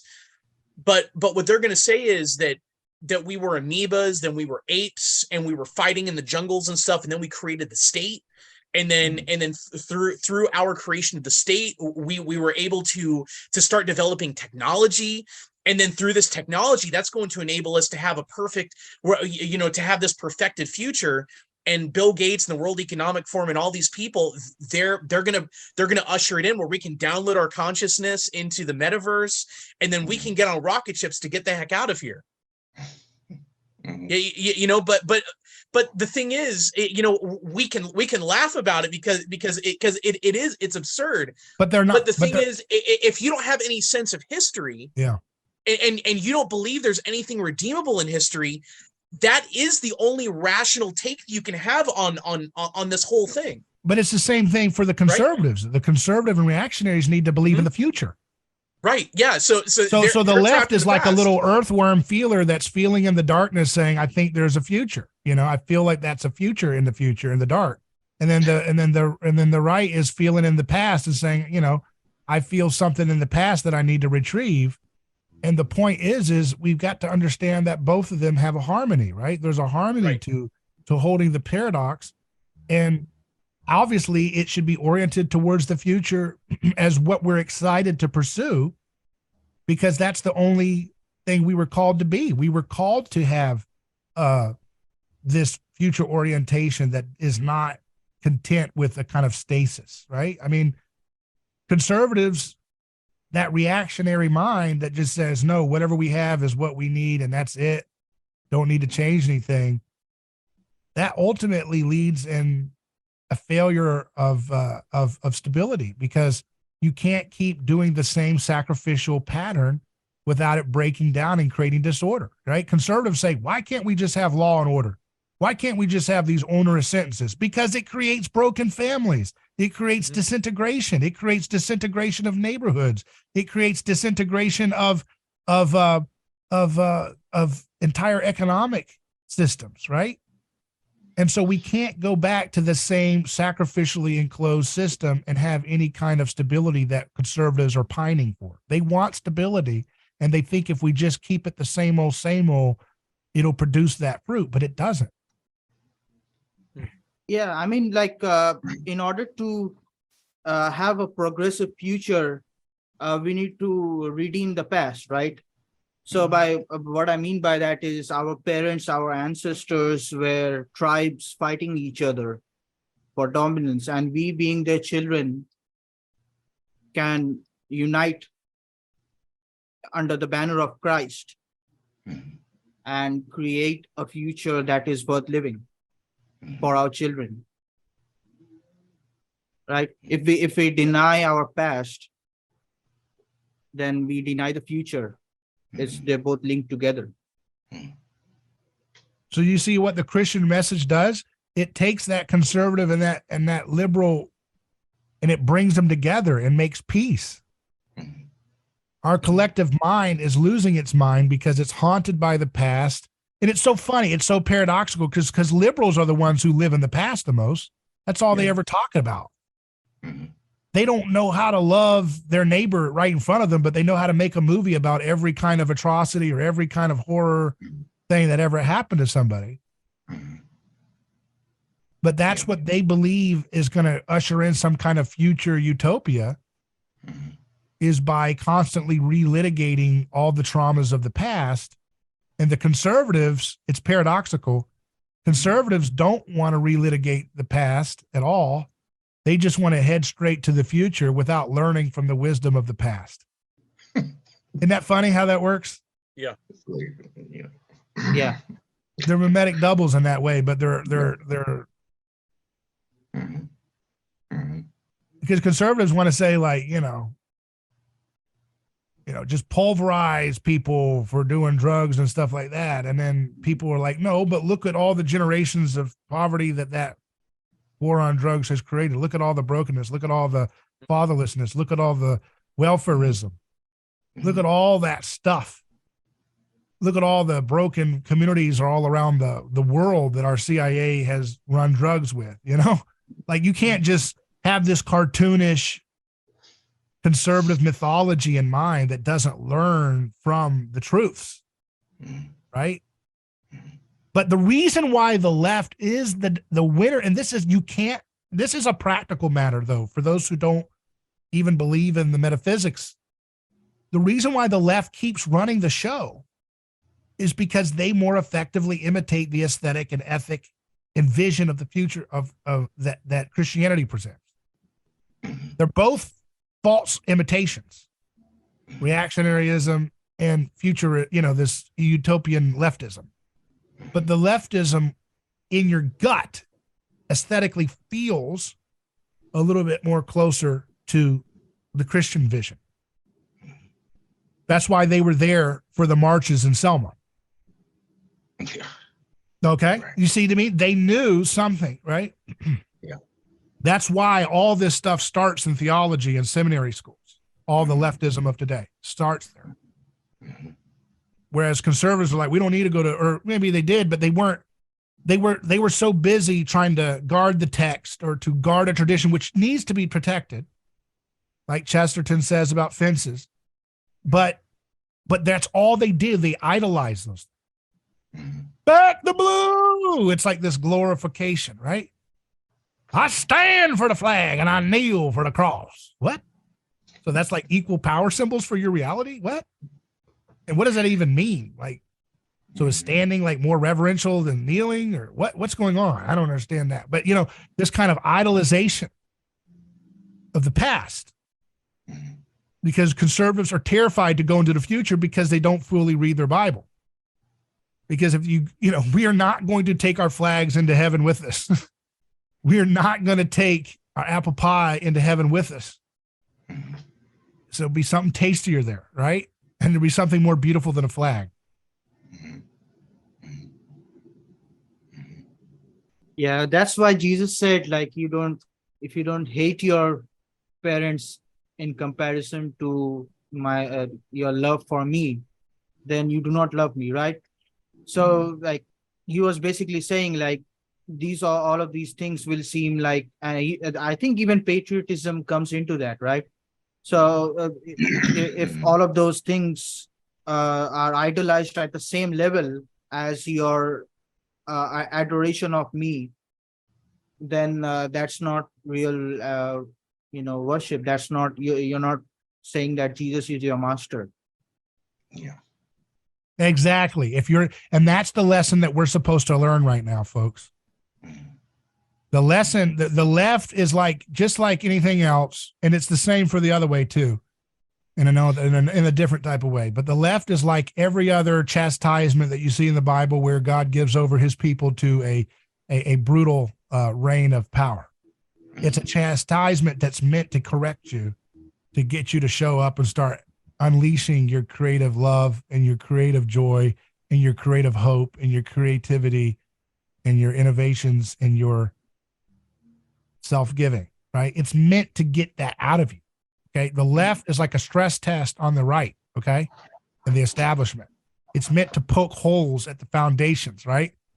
And if you can't handle that and you react and you mirror them with more aggression back at them and all this other stuff, you fail the test, or you delay the conquering of that test longer than it needs to be. Do you understand what I'm getting at, Shane? Yeah. That it's like they're a stress test. And so instead of what I want us to do is, when you see all this traumatic stuff, I understand it's painful, but I'm trying to help my audience and myself here understand that this is a stress test. Obviously, they shouldn't be taking things to this degree or that degree or this degree, obviously. But this is what we deserve, in the sense of, if you don't want to learn the easier way, you will learn the hard way. If you keep begging for a little Caesar, you will get worse than drag queen story time until you repent of that. But I'm saying that because that's what the cool kids are all talking about right now. They're over with the whole, it's easy to pick on neocon stuff now, right? That's like easy. Mm-hmm. Right? Our generation right now, millennials and Gen Z and little Xers that are funding this stuff, they're all pushing this new dissident right Little Caesar stuff. And I bring these people onto my show, as you know, and I'm nice to them, but I'm trying to playfully get people to understand. And at some point we might have to play a little bit rougher, a little bit, to get people to understand what the lesson that needs to be learned here. You keep doubling down, man, it's not going to work. You have to follow the Christ way, the Aikido way of like being aware of mechanisms and then allowing it to fall on its face, and you building up something beautiful in its place. They kind of intuitively get that. That's why they're talking about, we have to build up our own alternate institutions. But I don't like that word, alternate institutions, because it sounds like you're just creating another alternate madhouse. That's what an institution is. We don't need to institutionalize anybody. Yeah, we're going to create the real thing. Yeah, we don't need institutions. Right. We're going to go out to the country. And not to escape cities, but we're going to build them. We're going to go to new frontiers. And it's not going to be in a rocket to Mars. Nobody wants to do that, Elon. Nobody. We were put on this earth for a reason. Nobody wants to live in Mars. Can you imagine how insufferable that would be? To be stuck in some capsule with Elon Musk and 10 other people that he met at a rave party, and it's freezing cold out at Mars, and it's your job to take the soil out, the feces. And he's going to make you do it because I'm still the billionaire on Earth. Well, not here, but you know how it's going to be. That's going to be uncomfortable. Nobody wants that. We want kingdom on heaven and earth, kingdom of heaven coming to earth. Thy will be done on earth. Not Mars. Earth, Elon. And if you really believe that and you start to live in that world, you'll question the false physics that keeps you shooting up little cheap rockets. 100 years after they were made, and you'll start to float because you understand that gravity is fake and magnetism is what's really going on. So, I mean, see, that's the point. That's what that's what it means to live in the future. You're supposed to get people to laugh at you when you say gravity's fake, because in the future, they're going to figure that out. That's what the prophets were doing. They were always down payments for the future. You don't understand this, but your kids are going to love it, you know? And that's that's our job. Yeah. Well, and David, at the same time, don't you think that, you know, tradition, meaning that which is handed down, that is the firm foundation that allows us to catapult toward, that allows us to not catapult, but launch toward a brighter future. You know, when we're not having to muddle around to figure out, well, what are the fundamentals of gender? You know, when we're not having to waste our time, because our lives are finite and short, in the big scheme of things, when we're not having to puddle around and try to figure out, well, what does it mean to be a man? What does it mean to be a woman? And what are the limits here, limits there, or whatever? When you're not having to concentrate on those things, then you can really concentrate on limitless energy and stuff. But I don't think you're ever going to get limitless energy when we're trying to figure out stuff that's been handed down to previous generations for thousands of years, But say that last sentence again with the thousands of years, just to process that.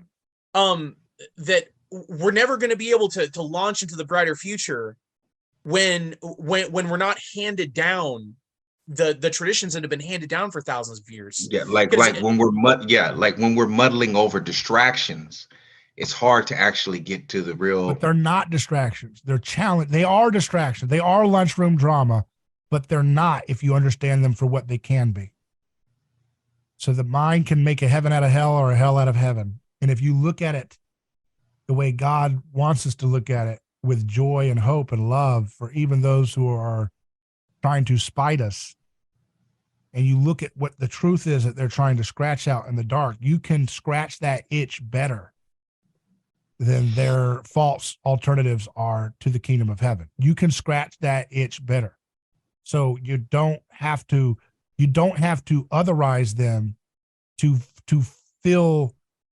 Look, there are real heinous, evil things going on. I'm not talking about the leaders, okay? I want you to be clear when I'm saying this. I think there's a different place to talk about leaders that are cynically doing this stuff to people. But I'm just talking about the average Joe going along with the bumper sticker stuff. All we like sheep have gone astray, each into our own way. You think you are going your own way, but until you realize you're a sheep, you don't understand that. And they don't believe they're sheep. They're lost in a false anthropology. They've been given a church that has whored itself out for the empire, has whored itself out for regulations and Federal Reserve, satanic, money-changing evil. Until the church starts preaching against the Federal Reserve, why should they come to the church? Why should they not chop their gender stuff off? Until the church teaches what money changing is, why should they not? Until the church starts talking about wicked forms of mathematics that indebt and get us enslaved to debt. Instead, the church starts talking to the deacons that have some homes that they're selling and say, hey, do you have to charge that much interest, brother? Until we don't start learning these lessons, we will learn them the hard way. The reason why we have this insane feminist crazy stuff is because at some level, men were not acting like men were called to be. And it created this opening. It created this opportunity by which Christian sensibility could be harnessed in such a way as to shame men into a corner that would be a revenge cycle. Men have, had more freedom to lead their families in the past, right? Society was more socially approving of that. But some men didn't lead them in the right way. Right. Many men didn't do it. It doesn't mean they were all the cartoon that the left paints. That's not true at all. That's a lie. It's a bigoted lie. But it's true that that sin can't grow without having a real fertile half-truth to grow from. And the soil of men's indulgences in the wrong directions Yeah. created But- this fruit that's horrible, and it's going to take time to cultivate that fruit back in the right direction. You see? Yeah, but I see. I understand what Shane is saying. What he's trying to say is what I was saying earlier. It's a distraction because it's a distraction to us. We have to deal with that shit that they did in the past. You see what I'm saying? And that's what makes it frustrating. You see what I mean? Because we're having to pay for all that. And that's, you know, like it makes you feel like why do I have to live my life, you know, in that pain and suffering and dealing with all these problems? I didn't cause that. You know what I mean? Let the dead come back to life and let them be haunted by all the shit that we've been caused. You know, like I don't want to. I don't have time to be thinking about no transgender woman in church. Like that's not. You know what I'm saying? I don't want to think about that, man. Leave me alone, bro. You know, I understand what he means by that. You know what I'm saying? It's an irritating thing. You know, it's frustrating. I got to wake up every day to think about my taxes, but yet, you know, Billy, who wants to be Billamina, can get, you know what I mean? Can do whatever she wants, whatever they want, you know, whatever. You know, like, okay, I'm sorry. I understand that point. It's frustrating, man. It really is. That's a little irritating. Well, so here, I'll give you an example. It was like the late 60s or the early 70s. Pope Paul VI wrote, I forget what that papal encyclical was called, but it was the one where he condemned contraception and abortion, and what he and at the time that the headlines, you know, it was not what the world was expecting. What the world was expecting was for him to come out and say that abortion and contraception are frowned on, but there are reasonable limits for them and all this kind of stuff. He came out and said there is no acceptable case for Christians to use abortion and contraception, because he said that it will lead to a culture of death. You know, and the thing is, that's tradition. That's living tradition. That's tradition that is alive, and that's being applied. It's being applied to the time to prevent people from wasting their time doing a giant grand experiment. You know, but the problem is that it was disregarded. There was a lot of chaos in the 60s and 70s, sexual revolution, and the whole, you know, we could write a book with all the nutty stuff that happened in the 60s and 70s. But it didn't pop up in a vacuum. Right. The 60s insanity had to have fertile ground that was germinating seed for a long time.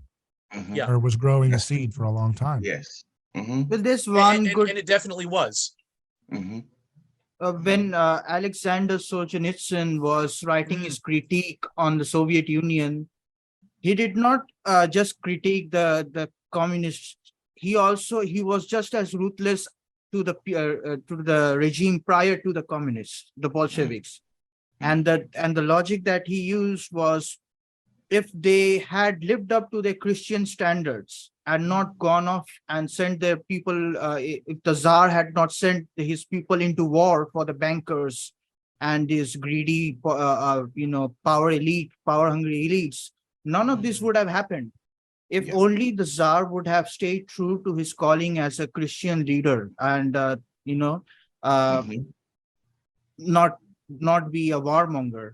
None of this would have happened. So I think we need to keep that in mind. And I think that this cultural sexual revolution that had happened in the 60s was a testament to man's violent, maniacal ways in the Second World War.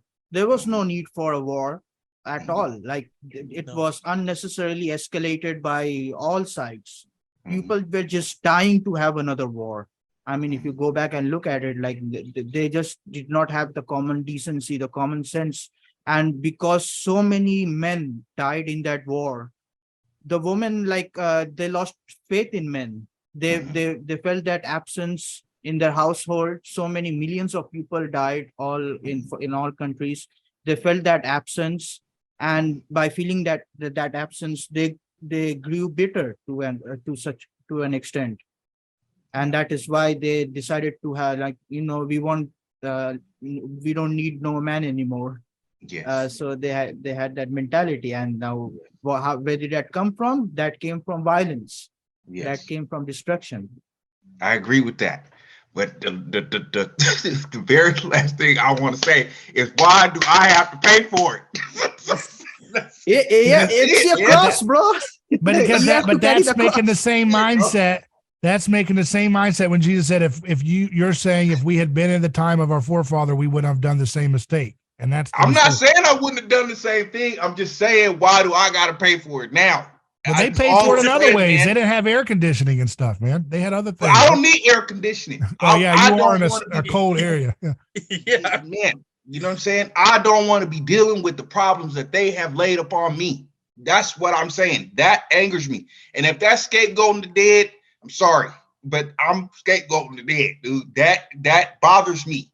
You know what I'm saying? Like, I don't want to have to live for. It's like, what they say. Shannon, you just need to check your white privilege, man. Come on. The son pays for the sins of the father. Yes. I'm sorry, man. That's, I don't know. God needs to help me with that. I don't know. Well, and Shannon, look about Black Dahlia. You never heard about the Black Dahlia? No. That Hollywood gruesomely murdered. She was an actress, Elizabeth Short, murdered in the 40s in Hollywood. That was like the precursor to the Sharon Tate kind of ritual. That was 1947. That wasn't the 60s. They murdered her and cut her lips open from here to their ears. They were doing horrible things back then, man. Before the 60s, so you can't blame it on the 60s. So I'm not saying you did. I'm saying Shane did. Yeah. No. Well, we're passing the buck here. Baby boomers too. I've dropped a lot of scapegoats tonight.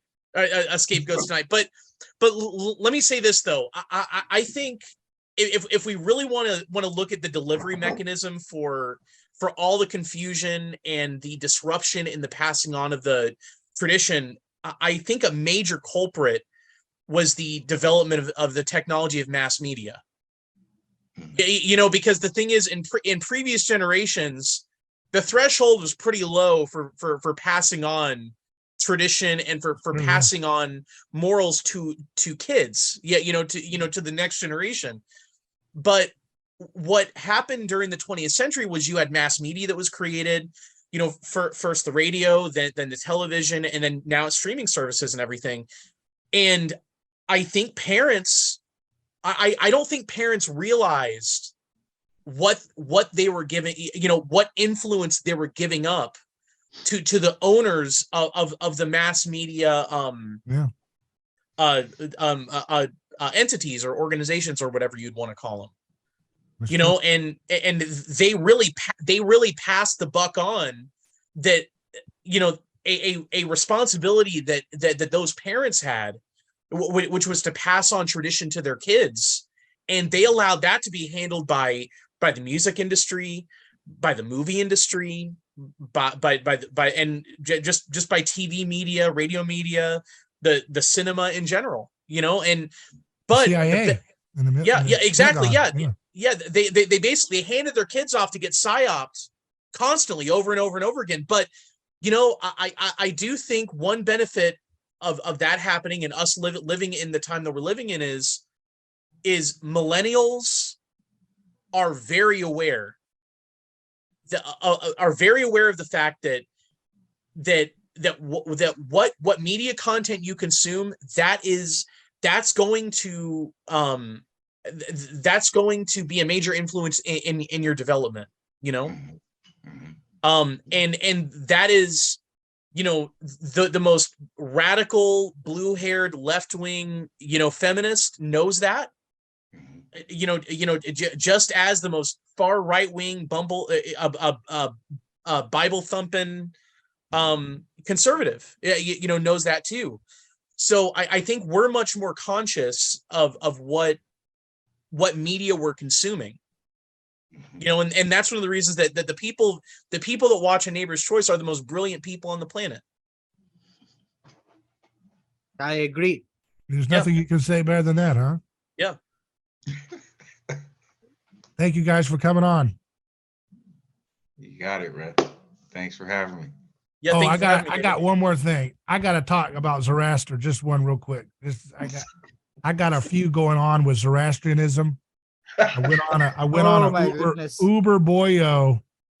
I went on an Uber Boyo show, and somebody where in the did you- comments said that Christianity didn't create the concept of history and the future. Zoroastrianism did. So here's what Rosenstock Husey says, and he says, in terms of pagan cultures, an exception in favor of Zoroastrianism was urged in the days when it was the learned fashion to disparage the uniqueness of Christianity and Judaism. The discussion of Zoroastrianism in Hastings' Encyclopedia of Religion and Ethics, but more recent scholarship has upset the premises on which this argument was based. Zoroaster lived in the 6th century BC, not the 10th or 11th as formerly supposed. The oldest Zoroastrian text expressing a view of history akin to the Jewish and Christian views was not composed until 650 AD, at a time when, under the stress of Islam, Zoroastrians would naturally have become more receptive to Jewish and Christian ideas. It can therefore provide no foundation for the claim that Zoroastrianism created a non-cyclic view of history independently, still less that it lived such a view as the Jews and Christians did. The only early sources of Zoroastrianism, the Gathas, simply give the usual mythical account of the 4 ages of man, like Hesiod, and say nothing of a middle or an end of history. So there you go. Christianity is what creates the future. Zoroastrianism debunked. Yes. You can have your It's been Zoroastrianism. debunked. You can have that, but it didn't create the future. That's what I wanted to leave with there. Christianity did. Take care. All right.